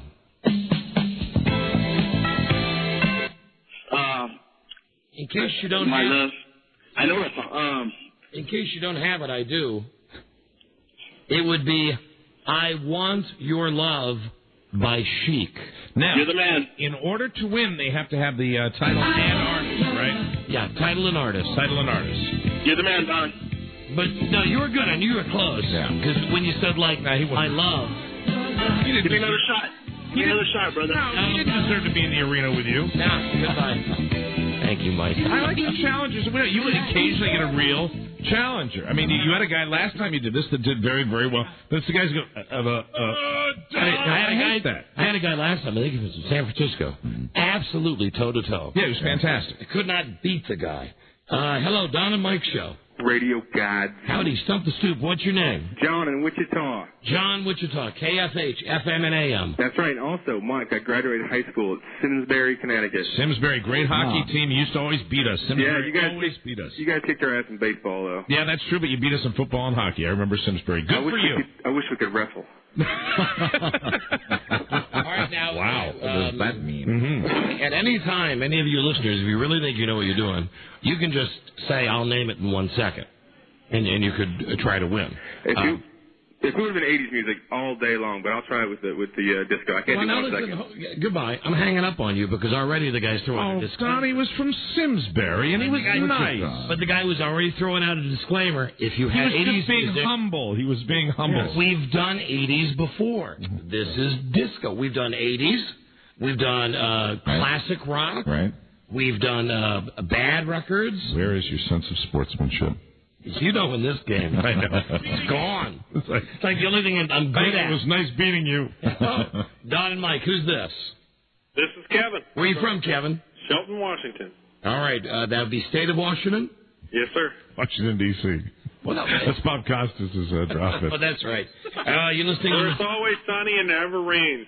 Are you listening on the Seattle station? Yeah, the Buzz. KQBZ. How about that for an enthusiastic? Yeah, the Buzz. Nice endorsement for the station. You wouldn't catch me in Seattle on a good day. Hey, well, can't really blame me for that. Okay, here we go. I can name it in 5. 2. 2 seconds. Yes, sir. Do it, and here it is. I got it, incidentally. Rock Your Baby by Andrea True Connection. First off, it's Rock Your Baby by George McCrae. It's More by Andrea True. And this is Shame, Shame, Shame by Shirley and Company. Can't help it. I guess they must have shared their music. I'm a Rain Man. See, only Mike gets... I think the attitude comes through a little bit from your voice, but the facial is just like, hey, I got it. I found it. You want to take it to the next level? Because I just noticed they have the... blow me up! I'm sorry, sir. Were you talking? Shut up. It has the original single label on here if you want to further Amaze America. I knew it was the blue label. It was the same label as Pillow Talk by Sylvia. I couldn't name it, though. Vibration record. Vibration number 532. Should have had it, Robbie. All right. Let me see. Anyway, shame. Way to make him look bad, Rob. Hello, Don and Mike Show. Hey, what's up, guys? Hey, who's this? This is Bill from Philly. Bill, WYSB. Are you ready? Yep. I can name it in 4. 3. All right, I'll give you a fighting chance in 3 seconds. You ready? Okay. Yep. Here you go.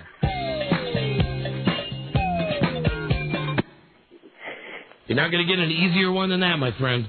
I know, and I'm drawing a blank. I know the title. I don't know the artist, though. That would be Ring My Bell by Anita Ward. It's easier to name the songs than it is the artist, don't you think? I mean, for all of us laymen, Don.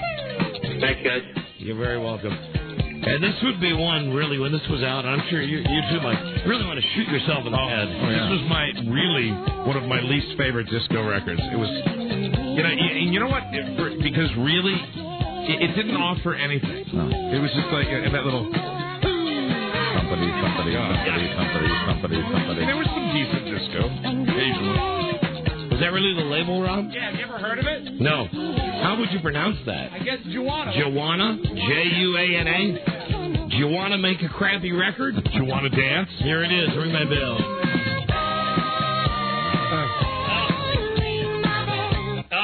Yeah, man, that one, that got a lot of airplay. That was the #1 record. That throbbing Michael Jackson's Bobbin is better than that. For God's sakes. Hello, Don and Mike Show. Yo, Don and Mike. Yeah, who's this?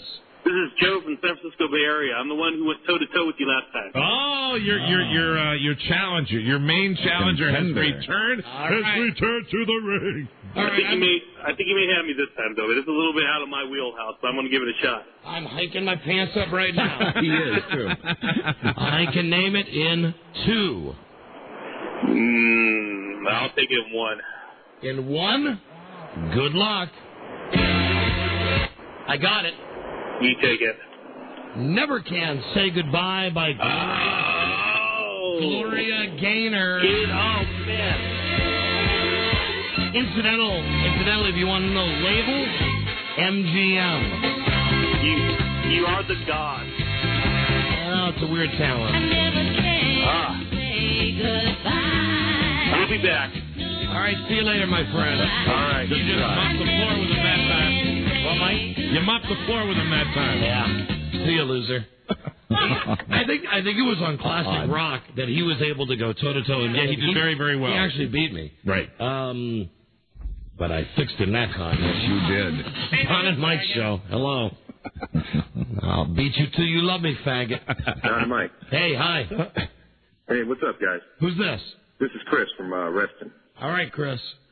Chris, you feel confident? Don? Yeah. I'm probably going to kick your ass in this. Now, there is a challenge. That's somebody with a lot of confidence. Listen to this. I can name it in 3 seconds. I'll name it in 1. Play it. Name it in 1. Now, I'll give you credit. Here's a guy with some balls. Yeah. Now, keep in mind, if he does name it in 1, I get the chance to name another song in 1 second. And then you guys go to another round. Are you ready? Go ahead. Ain't no stopping us now. I'm excited in Whitehead. See, we got a player. We have a player. All right, now I have to name the next one in 1 second, or you win a prize. Do it, dude. That's the Way I Like It by KC and the Sunshine Band. Bingo. instead we go back to you. Okay. 1 second. 1 second. Good luck. Funky Town, Lips Incorporated. Right. Back to me. Car wash. Rolls Royce. Rolls Royce. Right. We got a player here. This is fun. Back to you. Gotta Be Real, Cheryl Lynn. Wow. Good pull. Whoa. Back to me. Am I ready on machine 3? Ah, more. Andrea True. Andrea True connection. Are you ready? Ready. Forget Me Not, Patrice Rushen. Wow. You're good. He is very good. All right, let's see. Here we go. Disco Inferno by the Tramps. That's Satan's song. Listen, I'll give you one more, and if we're both tied, you're going to get a prize, and we'll break. Because we only had like 45, 50 records. We're going to fly through all of them doing this. But go ahead. Good. You're good. You could get your own show doing this. Here you go. Oh, YMCA, Village People. Right. So now the pressure's on me. 1 second. Here we go. 1 second. Love Hangover, Diana Ross. Very good, sir. Now listen to these two. Ladies and gentlemen, the Battle of Champions. Boy, I just wish you guys could go to We Had a Winner. Well, all right, let's break. Okay. Let's break. Because this guy's really terrific. We'll come back. And this is 1 second you guys are doing the This is great. Now, I hope there's enough of the songs being played. These are big hits, though. I'd like to hear some of the obscure disco songs. Rob, do we have obscure disco? I guess disco was... if you had hit, you had a hit. Yeah, I'm thinking that was pretty much what we used. It's not from our regular collection. And it's not fun for all of us unless you're playing the hits. There you go. So, all right, will you stay on the line? Absolutely. All right. What's your name, sir?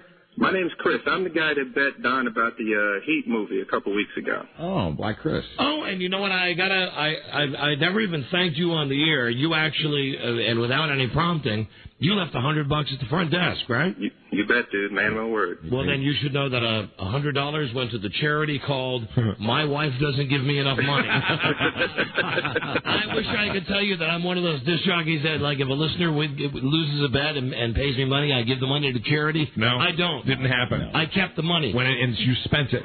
Yes, I did. Very good. Hey, little buddy, we collected $100 for the sick boy yesterday. Very good. Oh, you're doing some Jack Diamond. Yeah, thank you. This guy's a player. Yeah. All right, Chris, hold on a second.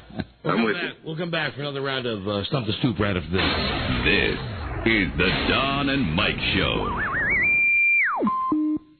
This is the Don and Mike Show. Richard Gere's a real hero of mine. Sting would be another person who's a hero. The music that he's created over the years, I don't really listen to it, but the fact that he's making it, I respect that. The Don and Mike Show. How's your tape? The Don and Mike Show. That's not the best tape. Where's the Zoolander tape about eulogy? Zoolander is one of those movies. The first time it was out, it was like, right. But now every time it's on, there's something new that I like even better. I don't know. You've seen Zoolander, right? I have not seen one nanosecond of Zoolander. I have avoided it due to the fact that I believe you had indicated to me that it wasn't a good movie. I know, but I'm here to tell you I've changed my tune. One of your friends is in it. Will Ferrell. No, really, literally one of your friends. Candace Bushnell? Scotty F. Word. Scotty's in it? Yeah. A lot of FaceTime and I think a line. Really? Yeah. I didn't know that. Yeah, he's at the bottom part of your screen. Anyway, but I'll go look at it. Here's where, what's his name? Ben started talking about eulogy. All right. And eulogizing somebody. Derek? What do you want? Actually, I'm trying to talk to Mugatu, but he's tougher to get to than the president. Oh, thought you were going to tell me what a bad Googleizer I am. A what? A Googleizer? One who speaks at funerals? Or did you think I'd be too stupid to know what a googly was? You googly. Okay. I'm laughing. You know what? That'll crack my wife up. This guy just doing a show for one person right now. Hold on a second. I don't think she's listening. So that's, he plays the empty-headed model, correct? Oh, yeah. Oh, yeah. You Google it. Oh, come on. Where's she going to be? Hello? Hey, honey, Yeah, boo. listen to this. Derek? What do you want? Actually, I'm trying to talk to Mugatu, but he's tougher to get to than the president. Oh, thought you were going to tell me what a bad Googleizer I am. A what? A Googleizer? One who speaks at funerals? Yeah. Or did you think I'd be too stupid to know what a Googly was? We love that. Would you say that is now our favorite laugh that is replaced? What about Bob? Yeah, we do pull that joke out pretty often. Yeah. You Google it. All right. Bye, sweetie. All right, bye, boo. Bye-bye. Yeah. Zoolander, one of those movies, when I first watched it, I thought, ugh, I don't get it. I thought it would be a good skit on Saturday Night Live. You Google it. But I got to give Freda credit. The more it's been played. Well, that's like many comedies grow on you, and then you like scenes. You know, there are lots of comedies like that. The more it's been playing in my house constantly, the more I realize, yeah, it's pretty freaking funny. Hello, Don and Mike Show. Hey, Don and Mike, what's up? This is Brian from Pittsburgh. Mike, this would be our first official call from Pittsburgh. Wow. Well, We're really on the edge, 1550. You've heard of the station?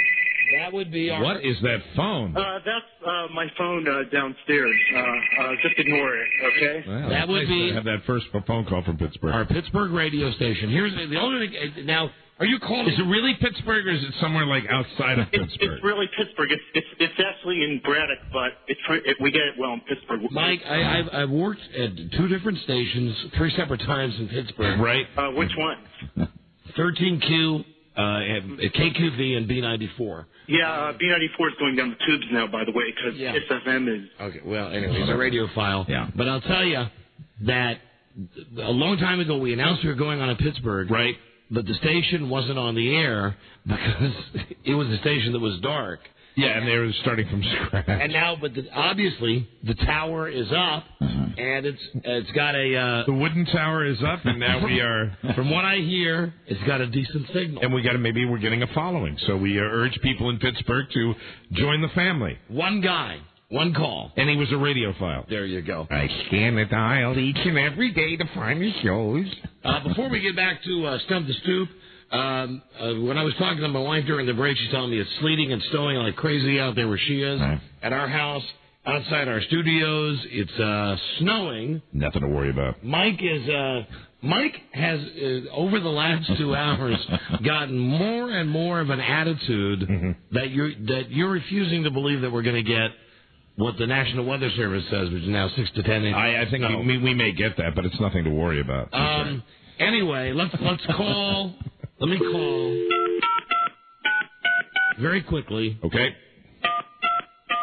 The National Weather Service. Very good. Again, to see if they have changed. We called this about an hour and a half ago. So you got an update here. See what the new National Weather, and then back to Stump the Stupe. The latest weather forecast brought to you by Verizon. The current temperature is 32 degrees. The winds are out of the west at 5 miles per hour. Here's your current forecast from the National Weather Service. It's Charlie. It's going to be really snowy. A good chance to stay inside and have hot chocolate. And if you put a fire on, you can toast marshmallows. Because the snow will be coming down just like Christmas. And then once it falls, you can go out and go sledding. Because we're supposed to get some snow. Thank you for listening to the forecast. Bye. There it is. What more information do you need? Forecast has not changed yet. No. Here's another guy claiming he's calling us from Pittsburgh. Huh. Yeah, Hello. I wanted to play the game. Well, I'm glad you want to play the game, but are you really calling from Pittsburgh? I'm really calling from Pittsburgh, yes.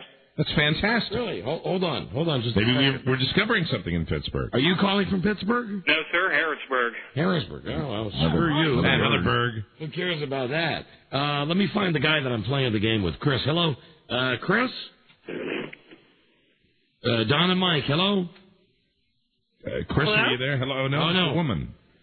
Hello? Yeah, hi. Who's this? This is Michelle. Hi, Michelle. I was just going to say the first time I saw Zoolander, I walked out of the theater, and now it's one of my favorite movies. Wow. Yeah, a lot of comedies are like that. They make a bad first impression, then they grow on you. Hi, Don and Mike Show. Hi. Hi. Hello? Yes, hello. Yes, hello. Yes, hello. Hi. What? You are on the air. I am Deanna. I'm calling from Northern Delaware. Hi there. Oh, I thought you guys had something that told you what I was calling about. No, I don't. I'm trying to find the guy. I see. He's on line 1, the guy I'm playing the game with. Oh, okay. What can we do for you, Deanna? Well, I was just calling to tell you that I am totally enjoying this game. In fact, I'm getting a little moist. Well, hey, it's a turn on. Yeah, it is. How come someone didn't tell us this? That's what I was surprised about. You're doing the old er-ee. No, I'm not, but I'm trying. But I pulled over to tell you that. What is the aspect of the game that makes you moist? Is it my prowess? Yes.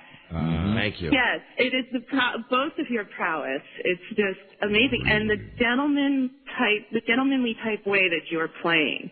You know, always complimenting each other and not being jerks, but being very confident. So you're getting you like the spirit of camaraderie and competition. Oh, I'm not getting very many of these. You would kill me. Really? Oh, she's, Don, I believe this woman is being 100% sincere. Are you ugly? No. Really? Who is the celebrity you most resemble? See, I knew you were going to ask me that. Yeah. I have no idea. I get a lot of compliments, though, when I go out on my eyes, on my hair, on my chest, on my butt. On your chest and butt. Your chest and butt. So you're a good-looking girl from Delaware, and this segment, the Stump the Stupe's making you horny and wet? Yeah. Okay. Since you are pulled over. Bonus. Yeah, I am pulled over. What are you wearing right now? A pair of jeans and a sweater. It's cold up here. I'm gonna ask you. Are you a long-time listener of the show? You know, I started listening last year, and I have been listening ever since. Now in Delaware, we're on all over. What station do you listen on? I listen on YSP. YSP. Do you know what stirring the Stupe? Stirring. Listen to me. Stirring the soup. Combining both games. Stirring the soup? Yeah. Well, when we ask girls to stir the soup, if a girl like yourself is making soup right now in your underpants, you're making chunky style soup. You're assuming there are underpants. Yeah. That's an assumption. And your fingers become the spoons, and we ask you to stir the soup. Listen, if it were summertime, yeah. But I'm in the middle of this parking lot. I mean, I'd have to pull my pants down. Yes, you would. Yes, you would. See, I can't do that. When I did that, somebody would walk up there near me. Would you like to call back sometime when the weather was more appropriate? How about Sure, if you guys are playing again, yeah. Well, how about I'll leave you on hold, and you continue to listen. We can get updates from her and see how she's doing. Maybe things will be happening. I'm going to continue to play with the guy who's doing so well. All right. Okay? Good, yeah. All right. Hey, do me a favor. What? Are you wearing pants? Yeah. Just unbutton the top button. Just the top button. All right. Put the phone down there so we can hear you do that. Okay. Yeah. You hear it was in a nice pop. Okay. All right, good. All right. Listen and enjoy. I'll come back. Don't go anywhere. Hold on a second. Look at the position that Rob's in. Hi. Just listening. Rob, you took your hand away. Show down the way you had. That's the way Rob was sitting when she was doing that. Like Rob's floored by this. Yeah. And a woman's getting turned on by this. I'll never be able to figure Rob out. Hello, Don and Mike show. Yeah, let's go, Don. Let's play. Chris, are you ready? Yeah, I'm ready. All right, now we're playing. Come on, Chris, use your real voice. I know. We're doing Stump the Stupe disco style. This guy Chris, he's incredible. He's matched me. We've named songs in 1 second, and it's driving that lady in Delaware crazy. Are you ready, Chris? Oh yeah. Yeah, way to sex it up, Chris. All right, here we go. 1 second, Chris. Name it. Don't leave me this way, Thelma Houston. Wow, he is good. All right, now I got to name one in 1 second. Here we go.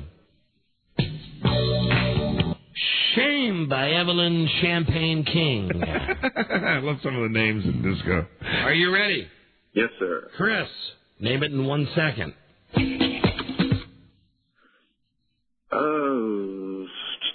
I got it, incidentally. Crap. That would be Turn the Beat Around by Vicky Sue Robinson. Wow. Down it. Man, and you know the thing about that song, the intro doesn't give it away really easy. Yeah. Nice meeting you, Chris. Very good, sir. Bye-bye. All right. Hey, Chris? Don't you think he deserves any kind of a prize for going like 18 rounds? Yeah. Let me give you a prize. Hey, Don, let me stop you right there. If it's all right with you, I don't really need a prize. I'd like to, I'm a courier, so if it's all right with you, I'd like to give my business a plug. A plug? Sure. Go ahead, Chris. Sure. All right. I'm working for Washington Express courier service in D.C. metro area. 1-800-DELIVER. All right, you got it, my friend. Man, I bet your bosses love you for doing that. Excellent. Yeah, I hope so. Sure you don't want something? I mean, I'll give you a nice prize. We got these nice jackets from Ultimate Fighting Championship. Actually, that's something that you sent me to a few years ago, so I've won from you before. I don't want to be a hog. Well, you know, how often do you get a listener that's that nice? Okay. Really? That's terrific. Hey, Dina? Yeah. Are you getting mad at him for a minute? Yeah. Why? What? She was too nice. Hey, Dina? Yeah. How are things going down there? You know, that was such a build-up and letdown. That was It was such a build-up and then a letdown? Yeah, like, I thought that you guys were going to go for another round. And then... Oh, I'll play with someone else. Hold on, honey. He needs more. Yeah, he might play with somebody who's really sexy. Hold on, honey. Here we go. Let me see. Don and Mike show. Hello. Good afternoon. Hello, gentle person. Who's this? This is Jim from Rochester. All right, Jim, are you ready? I'm ready. On WHTK, which I've got to say, I don't know if we mentioned or not, another one of our big success stories, no kidding, in the Arbitron ratings. Very, very happy. We love your radio gods up Sacramento. No, that's Rochester. Oh, WHTK, Rochester. KHTK, Sacramento. I'm sorry. Okay. All right, my friend, I can name it in 3 seconds. I can name it in 2. You're on. Ready? Go.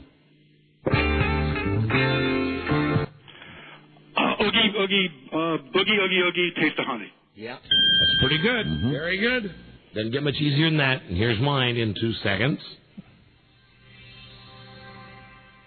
I Feel Love by Donna Summer. Is that right, Rob? Man, and this is one of my favorites. You know, it's a really good thing that was a 2-seconder. Yeah.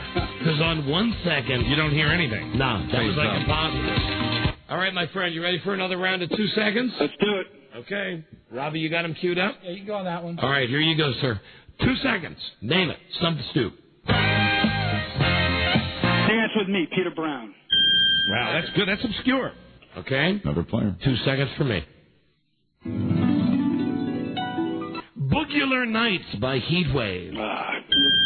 Also known as Boogie Nights. What's on the flip side of it?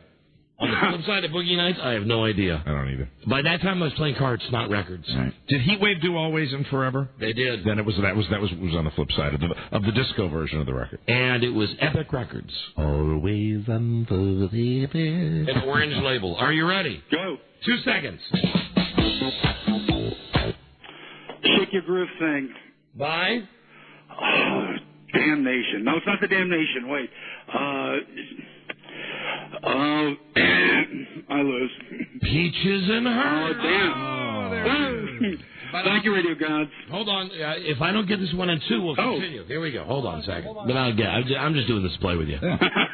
You're toying with him like he's a ball of yarn. Oh, I got to wait for Rob to put a song in the CD thing for me. It's queuing up right now. Yeah, it's not so much me, Don.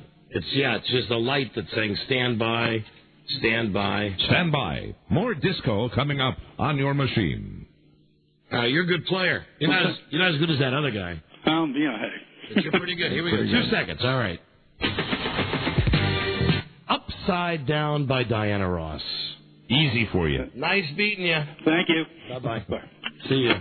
So long, another vanquished individual goes off into the sunset. Dina? Yeah. How you doing now, baby? I'm doing fine. Hey, Dina? Yeah. Would you like to say hi to Buzz? Yes, I would. Hi, Dina. Hi, Buzz. How you doing, baby? I'm doing good. Glad to hear it. Are you going to do that thing where you call somebody and talk dirty to them? I think we'll be doing that again soon. I think we're doing it right about now, Buzz. I know. Did you like that feature, Dina? Yes, I enjoyed it. It was Magical. I've enjoyed your call to the show today. Have you? I'm so glad you called. Yeah, you know, I'm glad I got to talk to you, Buzz. There needs to be more women in the world like you. I have said that. I really have. There's just... Women just aren't in touch with themselves, you know? Exactly. In touch. Yeah, in touch. Hold on there, Dina. I got to take one more challenger on. Because it says on the screen, I love this, a guy who says, I'll kick your ass. Wow. I would take pleasure in beating at your ass. Is that you? I'm here. Are you the guy who says, I'll kick your ass? Can you make it more on the R&B side? Hey, now, you don't do that. You don't say and then immediately come in with a wimpy request. All right, listen, I'll just... Douche. Straight up. It's disco. Today's disco. I'm in. Are you in it 1 second? Sure. All right. Name it. Incidentally, I've got motion. I've got it. I like the way that... that would be... Hughes Corporation. I'll give it to you, but really, I shouldn't give you time. Hey, I'm saying. To think it through. Yeah, why are you singing? You got to name the song? I had it immediately. All right, let me show you how you do it 1 second. That's, baby, take your time, do it right. That was 2 seconds. Douche. It's 1 second. I have a digital clock in front of me that's monitored by Rob. Take your time, West. The song, yes, take your time, parentheses, do it right by the SOS Band. Okay, what color label? Here you go, 1 second. Your turn, sir. All right. You ready? Which machine, Robbie? Your call. 2? Here you go, 1 second. Get down tonight, Casey and the Sunshine Band. All right. Hand to me. Now, I love playing with you. I'm going to love beating you. That would be I Can't Wait by New Shoes. Is that right? That's exactly right. That's right. Shut up. All right, you got another one, Rob? Number 2. Okay. 1 second. Go. Shake your... All right, well, let's see. Thing. All right. No, hold on. That was Burn Baby Burn, Disco Inferno by the Tramps. Rob? No! It was not. No, all right. Now Don gets 1 second. Good Time. Come on. By It's a real song. No, don't be there. You have to be honorable, sir. These are random. What was Good song. I could do that one. Oh, hold on, wait a minute. You got one that you didn't get right. All right, go ahead. No, you're out of it. No, you lose. You lost. You lose. Oh, he hasn't named the song yet. He just did. Oh, is it what the... you want his song? Cue up the same... All right, this is the one he missed. On number 2. Number 2. Okay. Boogie Fever. By the Stylistics. Silvers, something. This guy's a handful. Yeah, see, you're not playing the game correctly. You know, I didn't hear it the first time. You already No, don't say you didn't hear it the first time, because I heard it the first time, and I knew it was Boogie Fever, and it's not the Stylistics, it's the Silvers, and it's on Capitol Records, and the follow-up to it was Hotline. Calling on the hotline for my love. What? Now this guy. Now, listen, you on the phone. I did get. Hey, you. Yeah. You're going to need to behave yourself if you're going to play this game. Okay. You have to really. You're somehow just not really playing the game by the rules. One more chance. Now you name the song and the artist, and you don't stick around. Do you understand? Immediately. Are you ready? I'm ready. I have it. It's Doctor's Orders by Carol Douglas. That is an obscure song. Mm-hmm. Can we hear that again? Just to pound it into the ground? Hello? A baby. Hi, honey. It's me. Now, to finally boot him out, you have to do one in 1 second, right? Okay, sure, yeah. But I did this one, but I'll do another one in 1 second. You're giving him an extra chance. You are supposed to be quiet. Be quiet. I'll do one more in 1 second. He's the greatest dancer by Sister Sledge. See, the guy won't shut up. You won't shut up. What is your problem, dude? Man, I beat you at this game. You're a good player, but I beat you. Oh, come on, one more. No. Yeah, it's got a ween. And remember, I beat you on Doctor's Orders by Carol Douglas. You know, and really, technically, you beat him 2 songs ago. Yeah. Don't ever forget that. I beat you on Boogie Fever. Yeah, you're the man. I know I am. Oh, you're such a dick. I know I am. Hate you. Just, I like guys that play stand-up. I mean, and when you do the bit about it was nice beating you, at least, you have been beaten before in this game, and you accept it. This guy just didn't want to accept it. He was a dick, and you know what? He was pretty good. He was good. He knew a lot of the songs, but he was just a jackass Yeah, he was about an ass. Let's get back to Dina. I hope this hasn't ruined what's going on in her pants. Hi. Dina? Dude, what a baby. Yeah, wasn't he? I hope that didn't dry up the situation. Yes, that totally killed it, man. Yeah, I'm not surprised. I am not surprised at all. He's like the biggest whiner, and you give him 3 chances. I was like, get him off the phone. It's amazing that a guy that, you can just tell. I mean, and you know what? Everybody loves to have the underdog win. He was just... Yeah, it was the second he gets on going, make it more R&B. Right. Yeah, right. Exactly. Honey, call back, okay? Please don't be a stranger. I will. All right, love you a long time. I love you guys long time. Bye, Dina. See you in the spring. Bye-bye. Okay, bye. Early Dina? spring. Dina?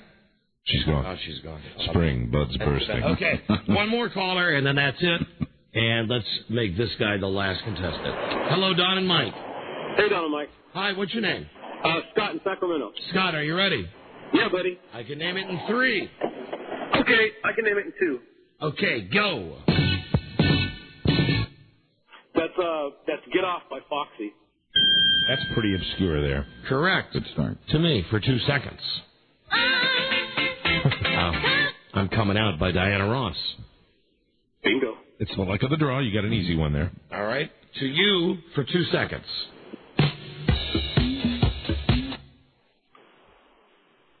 I really have no idea, that one. It's going to kill you. It's so easy. It's Macho Man by the Village People. Oh, my God. I've never heard that intro. What do you mean you've never heard that intro? Well, I guess I never... What do you mean? It's only the intro that radio stations played for 8,000 years. Yeah, I pretty much avoided that song. It doesn't sound like, Macho Man is almost like a cold intro. But now you got to name one in 2 seconds, right? Well, I named that one, but I'd be glad to name another one. Here we go. That would be... I know that. Keep It Comin', Love. See, here's the thing with these guys. I'm sorry. Go ahead. I'm sorry. You guys don't get... Now, this is the second dick in a row that just can't... You can't, let the game happen, Sacramento. I named your song, and then you asked me to name one. And you keep babbling. I mean, we had 3 guys that were on. All I said was, I know. Calm down, Mike. No, because you're irritating me. I've been on hold for 15 minutes. You are. I'm not going to. Hey, a-hole. I don't have to calm down when guys like you f up the game for everybody. I was actually sitting here, like the listener, enjoying it until the last guy, and now you just ruin it for people. All right, now hold on. Because you babble. I want to go with one of the person says we're not playing fair, and I'd like to know how that's possible. Brandon. Yes. How could we possibly not be playing fair? You guys, the time is completely different. You're giving the guys who are calling 1 second, and you're taking 1.5 seconds. Come on, guys. I certainly am not. We have it on digital timers. I'm taking no more. Robbie, would you care to? There are 2 ways that we can time this. I checked them both. There is a timer on the board and a timer on the CD player. Each time is honest. It's flat square honest. Wow, Rob dropped the F-bombs. Late February. Rob dropped the F-bomb. And the reason is, let me tell you why it's just beginning to go south. Because of those last 2 guys that played the game. It was perfectly fun. It was very, very sporting, and I was enjoying it. I really enjoyed. Really, hold on, Brandon, or whatever your name is. Yeah. Do you really think I need to cheat to win at this game? I don't. I really don't. And if I get a good player like that guy Chris, I love playing against him. Absolutely. But I don't cheat at this game. I have great fun at this game. I used to play with my disc jockey friends. All right, we'll let it slide this time. I don't know. What do you mean we'll let it slide this time? All right, I'm going to show you the difference between 1.5 seconds and 1 second. All right, okay? let's Watch. This is, and I'm going to set the retimer, 1.5 seconds from Mark. Go.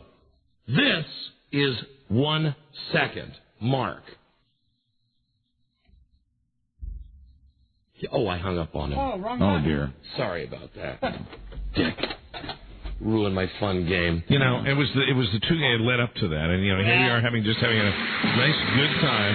Well, the guy was asking me to calm down. I was sitting here, I'm over here like enjoying it, like the listeners do when you do this, and really, it's just. I like doing it, Mike. It's February. They worked their way in, and of course they were late arrivals. I like doing it, and we had a couple of guys that were good players, and thank you everybody. I actually root for the listeners when you're playing the game. I want to see a listener knock you off because you win a lot, and you know what? And then the other guys came in and they didn't spoil it. I still had a good time. No, they're all great. Hey, Mike, calm down. Right. Calm down, Mike.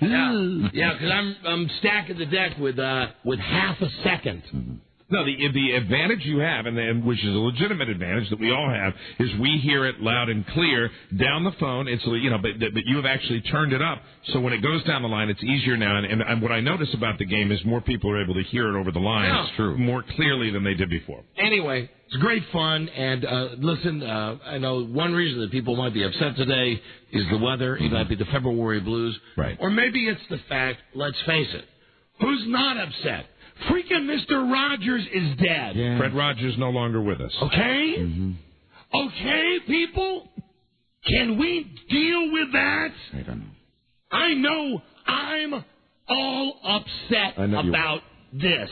Try to keep it to the calm down, Don. I can see that. And Mike, I know you're keeping it inside, but I know you're just as goddamn upset as I am. Don, I'm a happy clown today. I'm laughing on the outside, crying on the inside. Oh, we come back. Man, oh man, nobody's, we're not going to be able to go to the neighborhood anymore. We got the phone number. We're going to go to the new neighborhood. I forgot to wear my cardigan today. We come right back for the old hotline to heaven. Very good. And we sure we got the reverb set? You mean the line to heaven? Yeah. Yeah, it's all good. All right, we'll be right back. This is the Don and Mike Show. This is the Don and Mike Show.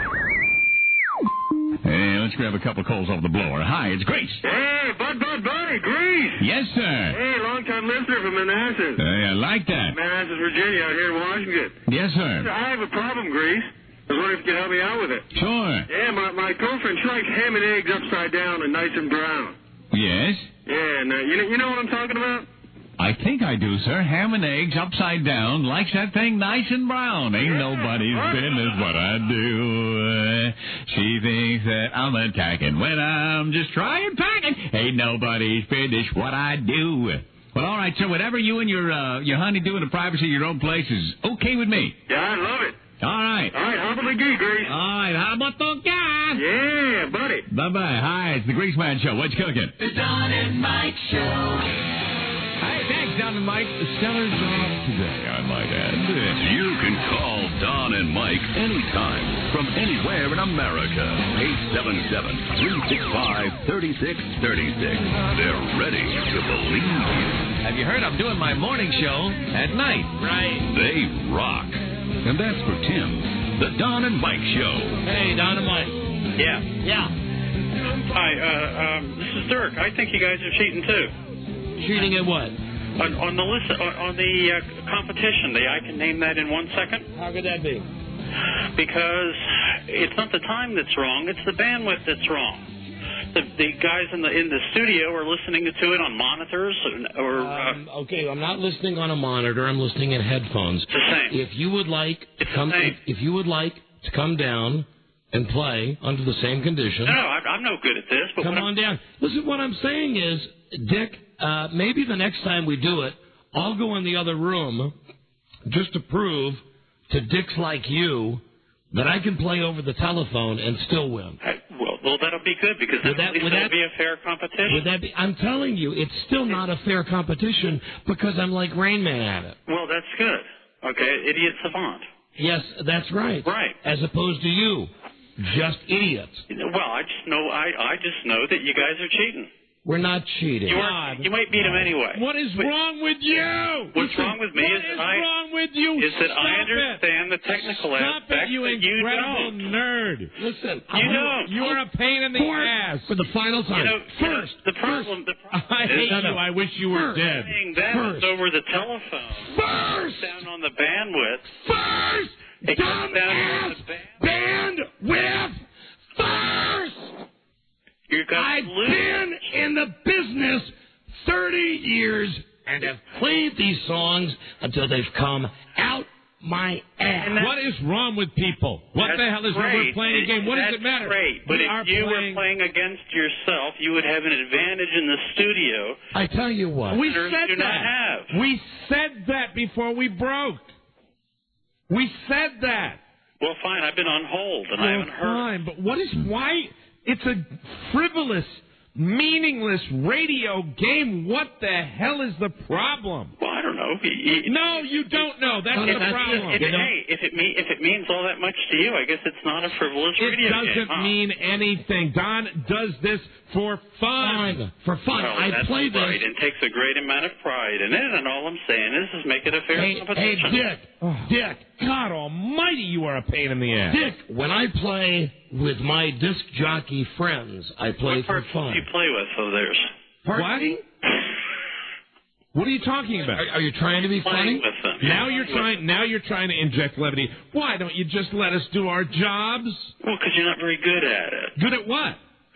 You want to do a competition? Now, you know what? Wait, hold on. Mm-hmm. You tipped your hand. You're an agenda caller. Here we go. You're an agenda caller. You just want to bust balls, don't you? No, I sit there listening on the radio, and the people Do you like the show? saying that it's not fair on the time. Do you like the show? And the past, huh? Do you like the show? It's all right.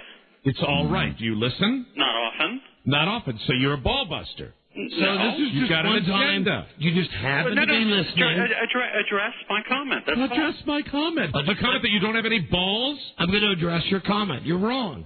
I'll tell you what. I will. You want to bet money on that? Money on that? Yeah. I want to ask you a question. No, I'm wrong. When were your testicles hacked off? Probably before you. My female sounding friend. Bandwidth. You don't know what bandwidth means. Yes, I do. A master's degree at Georgia Tech. What do you do? Exactly what bandwidth means. What do you do? Yeah, absolutely. What do you do for the third time? What do I do? Don't answer a question with a question. I do a digital signal processing on audio signals. On audio, for what? For another radio station? No, for the U.S. government. For the U.S. government. So you work here for the government. Are you having a bad month? No. And why are you busting our balls when we're trying to do an entertainment radio show? I'm just why are you doing? Why is it that you cannot take me at my word when I'm saying I'm not cheating? Why is that not good enough? Whether you're doing it on purpose or not, the people you are competing with have a slight unfair disadvantage. Wait a minute, but you are saying something that we said before we went to break. Yeah, it's harder hearing it down the telephone. We have a new telephone system that's modified it.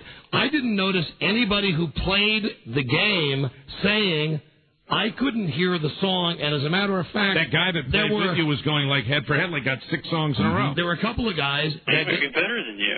What? I said he might be better than there was you. There was a guy that beat Don. Don has been beaten before. I guess you didn't hear that part where we had a guy he and I went 8 songs in a row with 1 second each. He had no problem hearing them. And he finally lost, right? Yeah. But he might not have lost if he'd had a fair competition, right? What is your problem? You just won't let it go. What is your problem? Dude, we're doing a radio show for entertainment. Well, great. And right now the entertainment is the fact that we're kind of piling on you. Well, that's fun. That's what? That's fun. It is fun. Yeah? It's fun. Well, because it would be safe to say, really, that we are here doing what we do each and every day, and you are doing what you do each and every day, but you have some issues. If you would like, I'll let some of our listeners talk to you, if you think that it's so one-sided. Oh, I don't think it's one-sided. Would you like to speak to some of our listeners? Why would I want to? Because I'd love you to. We're requesting it. What was the point? Because they're your peers. Well, the point is... Hello, you're on the air with this guy. Stop talking. They're not my peers. You're on the air with this guy. This guy's an asswipe. Go away. It's about the bandwidth, Don and Mike. And I went to Georgia Tech, and I'm pretty sure they taught me about the bandwidth and how it just gives us such an advantage. Time? Pardon me? I said, is this all fag all the time?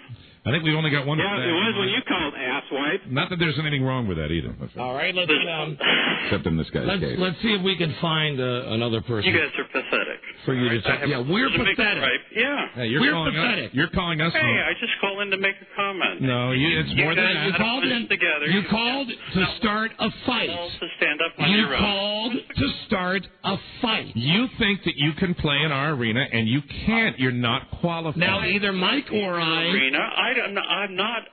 I'm not into disco. It doesn't matter.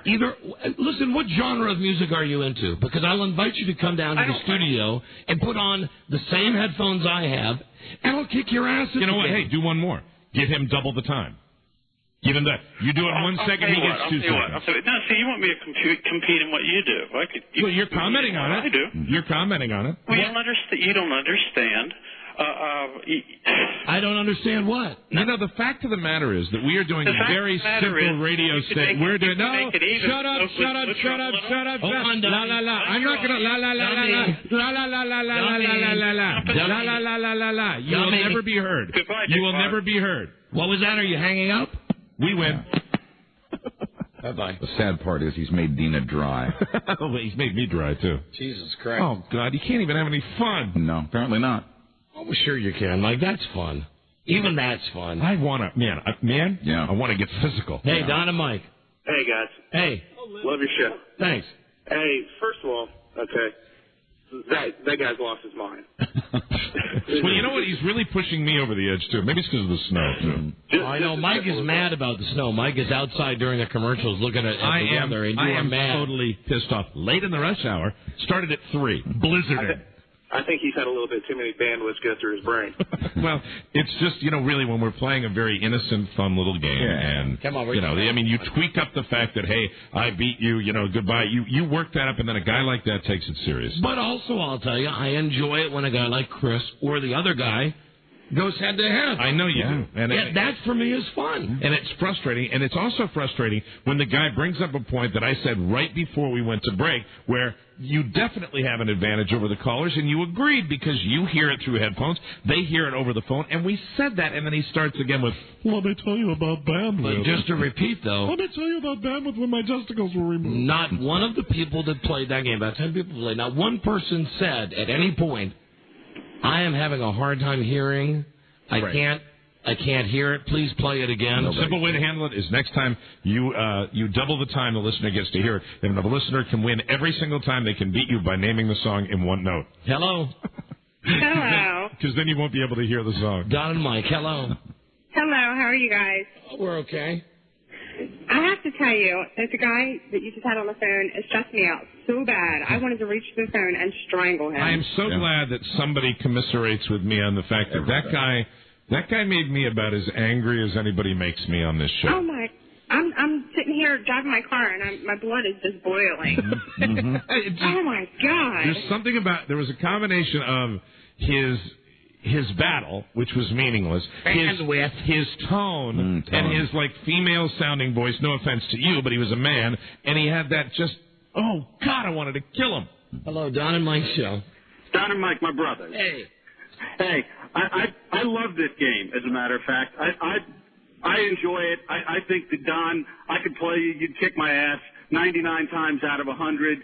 And it's fun. It's just a fun game to play. And also the reason. Absolutely. And, for whatever reason, I enjoy it. But in the words of Larry Zyga, I've got one thing to say to this guy. Yeah. Well, you care. You care, absolutely. Well, you care. Amen. I don't know. It's partly my fault. I put the guy on the air. I mean, this is true. I saw on the screen it said some dick. Mm-hmm. So all right, that's for us. Some dick. Joe screened it and it said some dick. There's something about him, and I think everybody's responding. There's something about his tone. Hey, Don and Mike. How did this guy beat you over the phone? Or he's saying that the phone made that big a difference when the first guy tied you the entire time. Right, exactly. That was our point. He didn't want to listen to that point. And the bigger point is that we're not talking about like a Who Wants to Be a Millionaire where there's a fantastic prize on the line. No, this is a fun game. It's fun. He's just a dick. It's a bandwidth. And the exercise is really so people that are listening can play along and say, see if they can name the song on their own. And hey, I remember bandwidth. That's what just good, clean fun. And what I like is when we always ask a guy like that, it's always the same. Why are you listening? Well, I don't listen often. I just happened to call in. And I'm a woman. Did you guys notice he sounded like Mr. Hand from South Park? Gee, Mr. Spicoli, I don't know. Oh, no, that's a different Mr. Hand. Like he's talking about right. from South Park. Yeah, but no, you're right on both of them. On both of them. Sorry, I'm not thinking really clearly. The man's really upset me. Hello, Don and Mike. That's Mr. Hand. Here's Mr. Hand from South Park. Well, spank my ass and call me Charlie. Isn't this exciting? Hello, Don and Mike. Yeah, Don and Mike. Yeah. Hey, you know what? I want to be like Don. I swear to God. I mean, you got those tunes right on. I think you're all about that. And this guy, I bet you he's got a tiny head, little hands, and a wide ass. I swear to God, all he does is push buttons all day long. All right, my he's friend. just sitting there at a computer screen. He doesn't know what he's talking about. Tiny head, I don't even know what bandwidth is. You're great. Tiny head, small hands, and a wide ass. And really, I'm in the radio business. Bandwidth, I think, has something to do with, like, the modulation and frequency modulation and like FM and AM, and really has nothing to do with what you would be hearing through speakers. What he was saying is that the people on the phone are not hearing the kind of quality that we're hearing in the studio. Something we said before we broke. But like you said, we didn't have a single contestant who had a problem with that. Right. Anyway, listen. I started the whole thing anyway by taking the call, just because Joe put on the screen it's a dick on the phone. Well, I'm glad you did. Yeah. I thought it was a wonderful exercise. Me too. One more call. Hello, Don and Mike. Christ, we got a guy in heaven waiting to talk to us. Yeah. Hello. Don and Mike. Hello. Don. Yeah. Doc Mike. Pardon me? This is Jeff. Hi, Jeff. Yeah, I applied you out a couple of weeks ago. Hold on. Is this the guy? Are you the guy that came down with the front loader? You got it, baby. Are you the guy now? I'm on the job. Now listen, I am a petty person, and I purposely don't go to the fan sites that have been devoted to our show because I don't like to read that stuff. It screws with my head. But I was on DCRTV.com, which is a site I go to all the time. Right. A guy named Dave runs it. I think he does. Dave Hughes does a pretty nice, pretty fair, balanced job of writing what's happening in the radio business. Well, somebody got in the mailbag there and wrote, if Don was saying that Great Falls, where I live, Virginia, was not plowed, he's lying because that's always the first suburb to be plowed. You know, the guy, some anonymous poster wrote to this mailbag indicating that when we had the blizzard, that I was lying by saying that my street hadn't been plowed out. Well, where you are, I mean, it's very, very tough to get to. Yeah. Anyway, here's the guy, Jeff, who actually, now, Jeff, when you came down my street, I think it was Wednesday night? I think it was on a Monday, wasn't it? Mm-hmm. I don't know what day it was. Tuesday. Yeah. It was Tuesday night. Yeah. You must be tired, man. You guys, the guys that do this, you've been working, around the clock, basically. When you came down, when I came running down the end of the driveway, how much of an idiot did I appear to be to you when I approached you? It was priceless. It was priceless. To see you standing there at the end of your driveway it was priceless. That's good. All right. And Jeff, I promise you, the next day on the air, I'd say hi to you. I hope you heard that. That was great, man. That was great. You really kicked the frost out to me. It really made me feel good. Good. Well, Jeff, all I can say is that I really needed, after 4 days being in that house with my wife and kid, I needed to get the frig out of there. That was cool. I did want to clarify something though. Yeah. I work for VDOT, but we're actually a separate company. We have a contract with VDOT. We're EE Lions. All right. And we do, probably 99% of Great Falls. All right. Well, beautiful. Listen, we're getting ice and 10 inches, so don't forget where I live this time. You bet, man. Mike, I'm sorry. If I knew where you were, I'd hook you up, too. But, I got a guy, my buddy Colin out there did me proud out there, and I want to thank him. That's good. Hey, Jeff, you're a good man, my friend. All right, the roads will be open, buddy. You got it. And all those guys, really. I mean, hats off to those guys who really... Yeah. I think guys that do that probably somebody said, you get a charge out of it the first hour of the first storm, and then it becomes unbelievably difficult labor and exhausting because, they're going 24 hours a day, and all those guys that do that work deserve a lot of credit. Yeah. That guy, and like I said, he did a special favor for me, and I was just... so appreciative that I was down there at the end of the street with a flashlight, like, here I am, right? Please come save me. Absolutely. Jesus Christ. We got a break. We do have the hotline to heaven. Good. Fred Rogers standing by. Do you know what bandwidth it's on? Yes, I do, Mike. It's on the dickhead bandwidth, and we'll do the hotline to heaven right after this. This is the Don and Mike Show. Is the Don and Mike Show. Gee whiz, gang. Looks like the killer gutted the victim, strangled him with his own intestines, and then dumped the body in the river. You're right, Scoob. We're dealing with one sick son of a bitch. The Don and Mike Show. Men doing the work of men. The Don and Mike Show. All right, now listen to this. Tomorrow on the show, we'll have the brand new low-budget Jeopardy for you. All right. I don't want to tip our hat, but let me just say that's the name of that tune. As I was saying to some guy today, I said, are you going to play the tapes of Robert Blake? I said, why should we play the tapes? We got Mike. Yeah. You're my Christmas tree. Tomorrow we'll do that. We'll review the movies we haven't seen yet. Right. Let me see. We'll celebrate Black History Month, last day. Very good. Our friend James Brown from Fox NFL Sunday will be on the show. Very good. We'll have a semi-serious discussion with him. We've got some internet stuff. And then they'll get really interesting about 5:30, 5:40 tomorrow when Rob and I leave. To cut out to go to Las Vegas, and weather permitting, and Mike, you will have an entire segment with Robert, the mailman. That's great. Don't flip me off. Wow. He can't do it earlier in the show. Oh, my God. What are you doing to me? He can't do it earlier in the show. Wow. And then you'll have a... Well, he was here that one time where we ran out of time. And, I like Robert. I like Robert. It's just going to be... It's going to be interesting. It's going to be the most... It might be one of the most interesting segments I've ever had anything to do with. That's why I'm promoting it. I'm telling you that it's going to be poor Mike and Robert.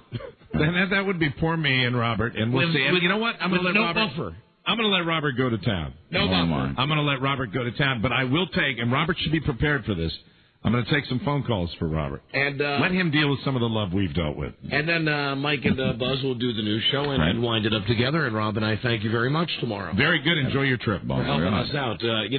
Knock on Rob's wife's chin. That the weather. That's not wood. That the weather. Now, boy. Wow. That the weather. I think the three of you will have a fantastic time. We're able to get out of here. All right, so he's dead. Oh no. Freddie's dead. That's what I said. Fred Rogers is dead. Yeah. This was on the news this morning. Rob, you're gonna have to help me hook up the machine here and let me know what goes where, because I'm gonna turn on the Wayback Machine right now, and he's already, as I understand it, he's already in heaven. That's the sound that tells me we've made a connection with the beyond. Hello? Hello. There's only one person in the whole world like you. Mr. Rogers. Are you talking to me up here in heaven? Hello, Don. Is Mr. Rogers? Little Don Geronimo down there?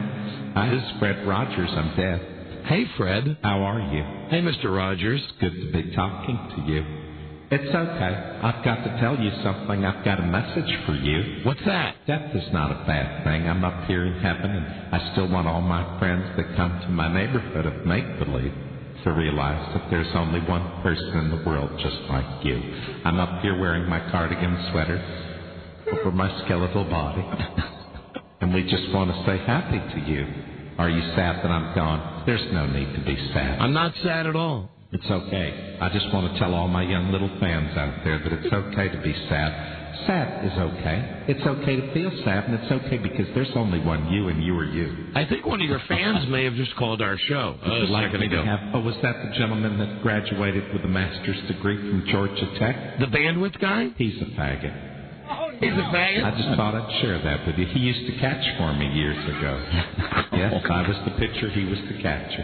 I'd tell him a puppet story in the neighborhood of make-believe, and then he'd catch for me forever. Are you in that special gay section of heaven? We're up here with lots of good people. We're having a fantastic time. I'm up here, and I've got a very special friend playing piano for me over in the corner, Liberace. Oh, yeah. They've got to have you in the homo section of It's great up here. Heaven. You know, I'm sad that I won't be able to do my show anymore in my neighborhood and put on my cardigan, sweater, and go around. But you have to realize that it's okay to die. Dying's okay. People die all the time. They do. What did you die of?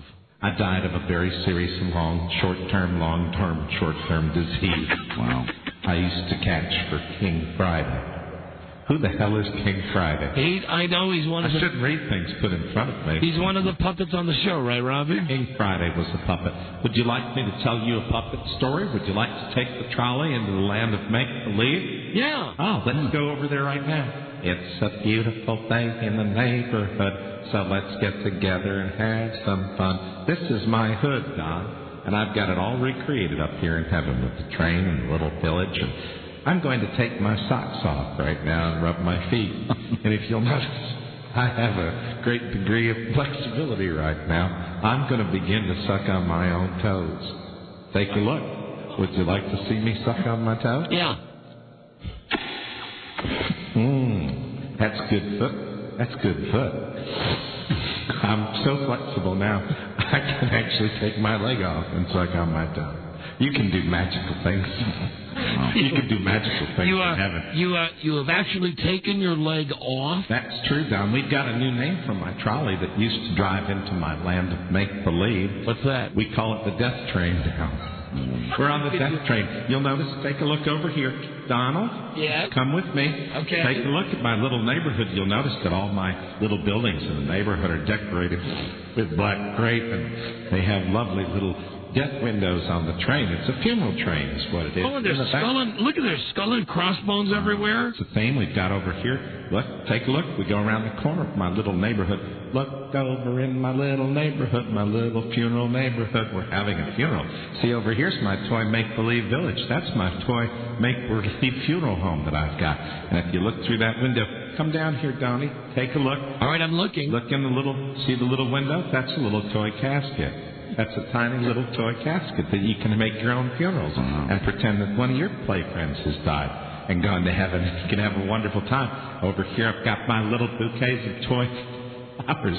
Look, now see that smoke coming out of that smokestack over there? Yeah. That's my little toy cremation that just happened. Isn't this fun? It's fun to play funeral.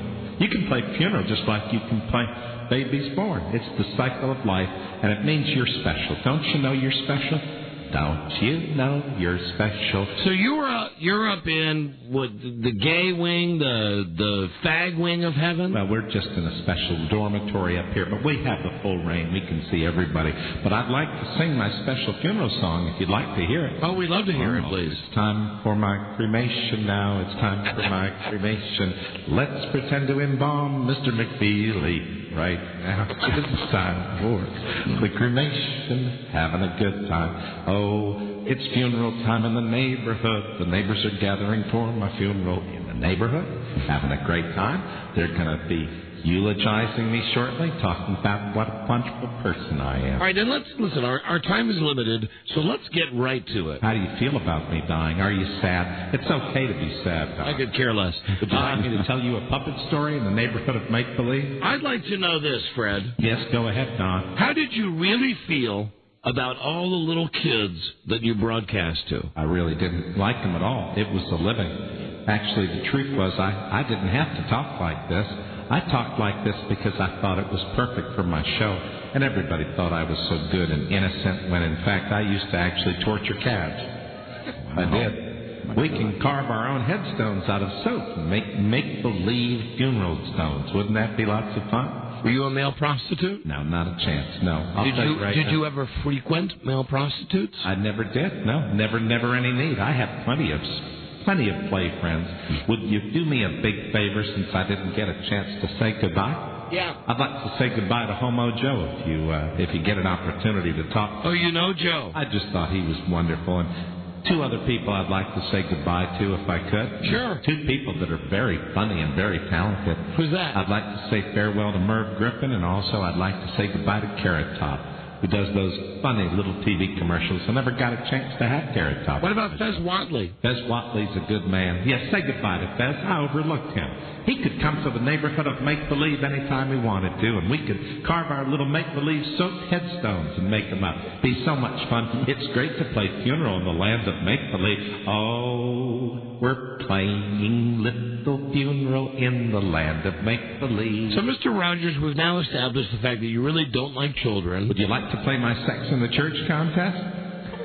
And now, that got this jockey's fired. Oh, that's right. We can't do that. Well, we don't even have a regular church in the land of make-believe. We've got a little toy chapel, and that's where my toy casket is, right next to my toy stone. And, of course, my little funeral pyre, that's where we're going to have our funeral Indian style. They're going to put me on top of there, the little toy Fred Rogers, just like Gandhi. They're going to burn me on the funeral pyre. Oh, it's so nice to have. It really is. It's so nice to have a funeral in the land of make-believe. I'm no longer with you, but I'll be with you in spirit for a long, long time. Oh, it's a wonderful day to die. It really is. I don't want anybody to feel sad or blue or down in the mouth. Realize that I'm in a better place with Liberace, who's actually playing the piano for me. We're having a good old time. So if you feel down in the mouth or sad, just remember, you're somebody special, too. So nice. Picture on the wall says R.I.P. Rest in peace. Well, it's Fred Rogers. He's dead, everybody. And absolutely, I'm worm food. And again, the message for the kiddies would be... Don't forget, even though I'm long gone, you're somebody special. And you're always going to be special to me, whether I'm alive or dead. Rest in peace, Fred Rogers. And no girls allowed in the land of make-believe. It's been a real pleasure, and I like you in that football jersey. It really clings to your breast tightly. I like that, Donnie. Thank you, Fred. You can call on me anytime when you've got any questions. We will. I'm going to go back to my make-believe funeral now. Okay. With my make-believe cremation. Goodbye. Goodbye, Fred. So long, farewell. Goodbye. Goodbye. No girls allowed. Bye. So you're gay, right? I'm just floating above you right now. Look at me. I'm wearing my angel suit with my toy wings. Having a good time. It's so lovely white outfit. So this, the one last thing. That's a We've read... Why don't you play the happy song? Why are you playing the funeral song? I've seen written on propaganda that Rob has got around the radio station. Something says like, God hates fags. That's not appropriate. That's not true? We should love everybody. Everybody should be treated the same. That's the way I look at it. And I think Rob's a big overheaded bigot. With his giant crew cut. I'll tell you right now, he's a hater. We don't let haters into the land of make-believe. Now, could you play a Culture Club record for me, please? Rob doesn't really want to hurt me, does he? Let's go to Buzz right now. Oh, it's in a Buzz world Burbank. where owning a radio was strictly forbidden, one man found a way to bring good news to his people. It was Buzz. He made it up. Buzz. Hello, Buzz. I'm up here in heaven looking down on you. Hello, Mr. Rogers. You having a good time doing your sexy talk to your lady? I am. I always enjoy that. That's great. Here's a rainbow sticker for you, Buzz. Put it on your car. Thank you. I will. Buzz, what is your lead story today on the news and comments? Today, perhaps our greatest weapon against Saddam. He's lousy in bed. Oh, dear. That's not good. I wonder if he's got a small little winky. Do you think Saddam has a small winky, Don? Mr. Rogers, always remember, please Stay tuned for news and comments coming up on the Don and Mike Show. Tomorrow, Don. I know. It's starting to say they always remember and never forget. Are you staying at a hotel tonight? Yeah, I believe so. I might visit you in your sleep. You'll wake up with a big surprise. Hey, this was all very, very professional. This is the Don and Mike Show. The WKFK. This is the Don and Mike Show. Listen the word from Planet Crackpot. The Don and Mike Show. Famed gay magicians, Don and Mike. Mike? I'd gladly be King Latifah. All right, there you go. Just checking. Me too. We'll just do a little Who Would You Do? Time for Buzz's News and Comments show now. I'm not reading that today. I ain't reading that. What do you have to read? No. It's let me talk to Charlie Broyle about this. You must. Really? Yes, okay. I mean, it's a behind the scenes issue. Right. So Just once. Just once. Have they paid in advance? No, it's not make good either. The payment they gave is for, I guess, February. Okay, then I'm proud to say Buzz's News is brought to you by Viramax Sexual Pleasure. Very good. And Performance Enhancer. It's doctor-developed and clinically tested. Viramax works. Available at Rite Aid, GNC, and other select retailers. Try it today at Viramax, 1-888 try VMAX. Sorry for the brain fart. It's just I had meetings prior to today's show, and they all worked out well. No need to go into the detail of those meetings, right? Chapter 7 apparently it's my favorite chapter in any book. That's what they wanted. Buzz, let me just tell you something. Okay. Today's been an emotional show. It has. It's been a roller coaster today. But I just want to say, this is radio's Don Geronimo, and I'm going to speak from the heart right now. Please do. But I'd like to talk to the good people of Fredericksburg. Please to join my friend, my best buddy, Mike O'Mara. I understand. And his Crap Blues Band for a very rare Friday night blizzard performance. Yes, an unrehearsed performance. At Sullivan's Irish Pub in the heart of Central Park. That's the Mike O'Mara Pootie Tang Crap Blues Band. That's right. You've changed the name on it again. Tomorrow night in Fredericksburg. If I wasn't going to Las Vegas, I know, I wouldn't be there. But I've heard Mike does a hell of a show. People don't understand why when they ask me why, if you've ever seen the band, why that brings me joy. Do you agree it would ruin everything? Yes. It would now ruin everything. I don't doubt that I'd have a good time. You'd have a great time. I don't doubt that your band is good. But now it's going on long enough. It's gotta stay that way. It's just too funny. It would wreck it. I can never go. Hi, Buzz. Hi, Don and Mike. But you'll be there tomorrow night. Oh, you bet your ass. Front row. And again, be the first to spot me. Say, hey, Don, I got you. On the spot. A brand new car. Brand new car. It's a great car. Yeah. Brand new T-Bird. An import. Yeah. Or an import. Hi, Buzz. Don and Mike. Saddam Hussein is too in love with himself to be a good lover, according to an American sex therapist. Dr. Amy Demner of Coral Springs, Florida, says her take is Saddam is self-absorbed and controlling in bed in much the same way he controls his country.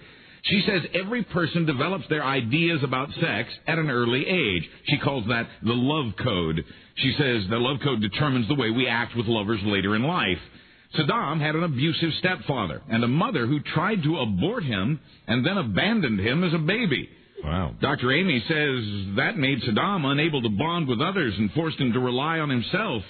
That's why she figures he JOs so much and focuses on his own pleasure. Now, how does she possibly know that? She said because he's so, and here come the big words, so narcissistic that he is an onanist, which means he JOs a lot.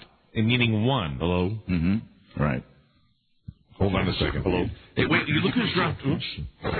As long as we're on the topic of sex therapists. Look who's dropped in. It's the L-Man. The L-Man. Lucifer. Mike. How are you? I just wanted to say for you, buddy. Yes, please. Sex therapists. Mm-hmm. They're all BS except for one. Dr. Natasha Terry. There she is. He loves that sex therapy. Enjoy my store. Oh, yes. He's responsible for it. Enjoy my store. Thank you, Satan. Dr. Natasha Terry. He loves her. Wow. No. The White House is not happy about Dan Rather's 3-hour chat with Saddam Hussein. Why? One expert is calling the chat an exclusive with the enemy. Nice push. Mainly, the White House esteemed that it wasn't allowed to respond to the things the Iraqi dictator said in last night's special edition of 60 Minutes 2.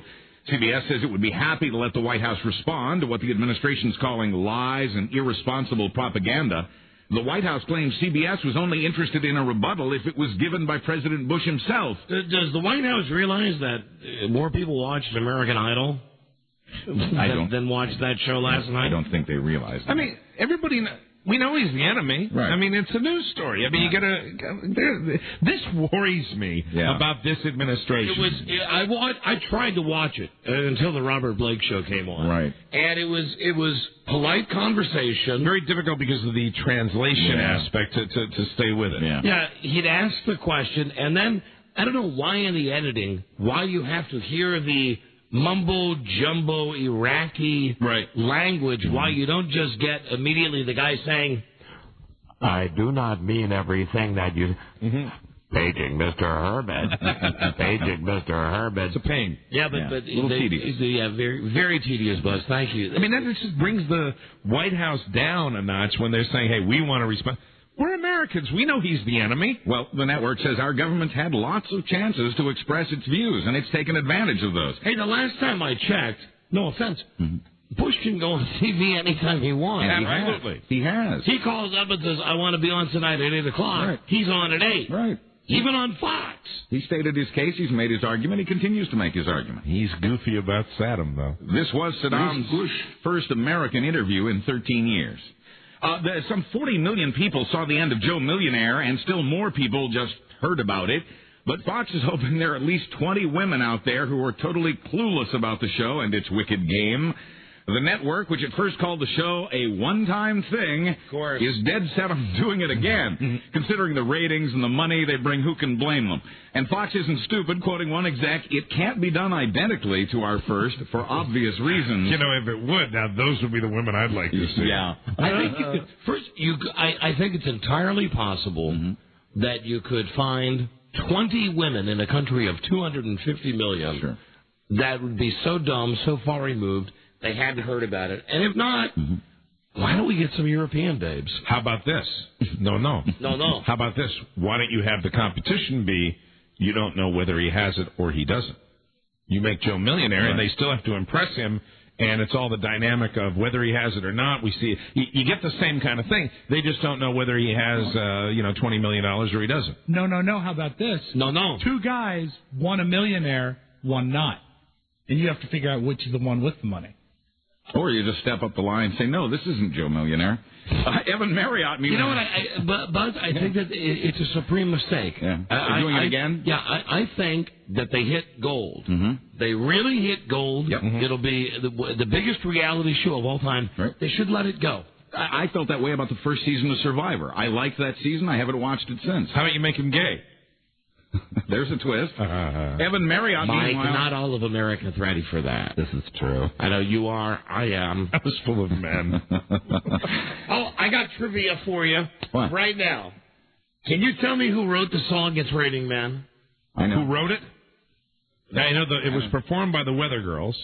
Can you tell me who wrote it? Buzz, I bet you know this. I do. But Mike? It's Raining Men. Right. It was written by Burt Bacharach. It was not. I'll give you a hint. All right. He's on TV every night. He's on television every night. Every night. I didn't know this myself until a couple of days ago. This is funny. He's on television. That means he's Hold on. Mike, you get to guess first. All right. Boy, that is so tough. Based solely on the clue, Paul Schaefer? See, that's why Rob can never play in trivia games. Because he just That's eliminates. right. That is right. Because Rob just noodled. I never would have gotten that. Never would have gotten that in a million years. Paul Schaefer wrote It's Raining Men. Pretty young then. It was 1983. Well, yeah, I guess not, because he was on Saturday Night Live in 75. That's a good one. I like that. Oh, that is a good one. You knew that one, huh, Buzz? That was before he was married. Yes, I did know that. I didn't know that. Wow. Evan Marriott, meanwhile, is going on a world tour. He'll start at the bar in Norfolk, Virginia, where he once worked as a bouncer. His agent, he has one now, his agent who says Evan Stay cool. That's the guy. His agent who says Evan will have more celebrity staying power than someone from, say, Survivor 5, hopes to gross $15,000 per appearance. Good luck to him. What's he going to do? Is he going to perform? Shake hands, get his picture taken with people, and say that. Hello, Dynamite. Hey, man, this is Dennis. What's going on? Hi, Dennis. Hey, if they were smart, they would have filmed about 4 or 5 of those all at once. Yeah, and they could have that would have been smart if they put with like a few in the can. But however, just think about it though. Wouldn't the novelty wear off if you saw the same format 4 or 5 times in a row? If you knew that the women weren't going to be aware of the fact that, I mean, it was still the novelty of it was that they didn't know that he was not a millionaire, and that if they did it like this guy said, they could, but you wouldn't have the same butler. You'd have to have different. I just think they lucked into it. Mm-hmm. They did it it was one pure time. luck. It was very lucky. One time they got great ratings. We'll all never forget it. Right? They should just leave it be. Never underestimate the greed of television producers. I never do, and never underestimate the greed of this place. Buzz, hold on. All right. I wish we had more time, but we gotta do this. Yeah. Is the Don and Mike Show. This is the Don and Mike Show. Gosh, I hate to interrupt. It's all been so incredibly fascinating and entertaining and instructive. Really, the time has just flown by. The Don and Mike Show. They will gladly accept your fandom. Don Geronimo and Michael Mara. Once again, here's Guy Bertley. Hi, Guy. Hi, Don and Mike. A private eye says Robert Blake had a plan. Kidnap the pregnant Bonnie Lee Bakley, hire a doctor to perform an abortion, and, quote, if that doesn't work, we're going to whack her, end I don't quote. know that one. Yeah, she's lying. He's lying. They're all lying. Robert? Yeah, Don? I know you're going to be on the show tomorrow. I don't want to, get it all out there, but if you could say anything to your daughter right now, what would you say to her? Rosie?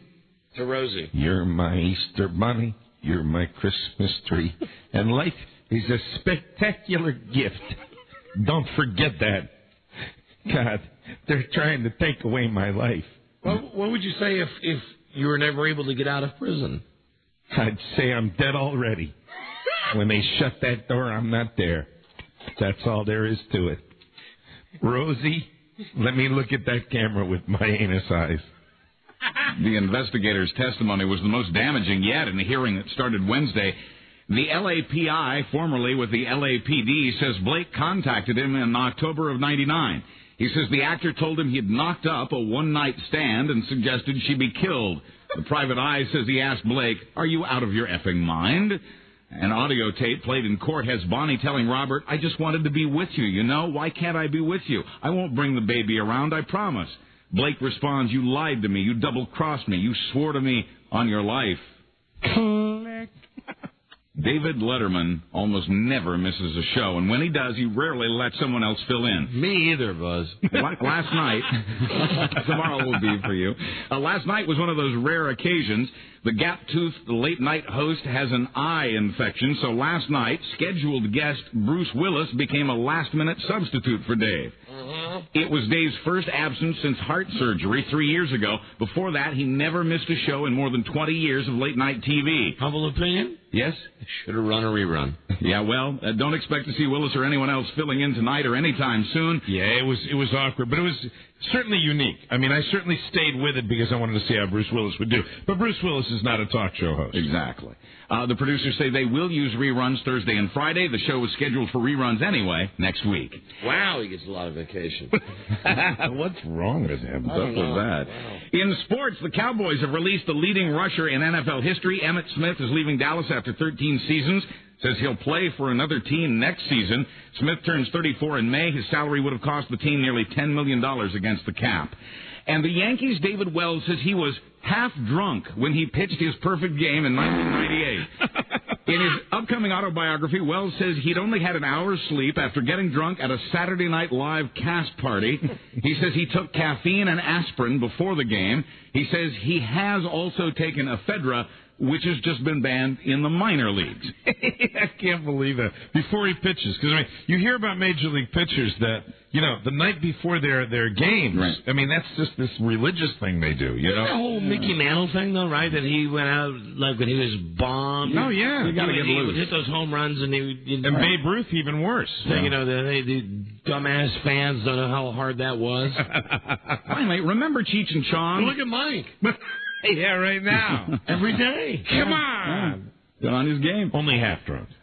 Finally, remember Cheech and Chong? Well, the feds have raided a California factory owned by pot-fueled comic actor Tommy Chong. The Chong Glass Company promises its customers that its products, handmade pipes mostly, are for legal blend and tobacco use only. But the Drug Enforcement Agency takes a different view. Joe. It's just launched a new crackdown on the illegal drug paraphernalia industry. Joe. Operation Headhunter and Operation Pipe Dreams have already arrested 55 people from California to Florida, with most of the arrests in Pennsylvania. Gee, who do we know in Pennsylvania who makes glass pipes? They have not yet arrested or charged Mr. Now, Buzz, you're talking about those dudes that brought you the novelty. I hope they're okay. I haven't heard from them. Well, we just go back to the new code, but I mean, what the hell are they bothering those people for? It's just their latest project. It's what they've decided to do. Buzz tries to pretend to be unconcerned. I'm not concerned. Not at all. They have not yet arrested or... I'm relieved to know they've not yet arrested or charged Mr. Chong, who is now 64 years old. Yeah. And a partner in comedy with his wife, Shelby. Dave's not here. They do stand-up, quoting her, when he's not testing the merchandise.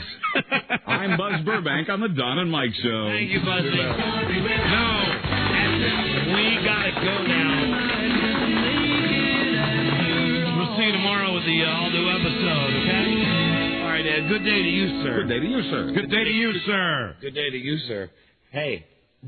Hi, I'm going home to my wife. Hey, friend. Bye, bye, bye. All right, everybody. See you tomorrow. And BM Eaters. Till we meet again, this is Sammy Davis Jr. saying, be kind, be nice, and I hope the next performer has the pleasure of having as nice an audience as you've been tonight. And let me leave you swinging. This is the Don and Mike Show.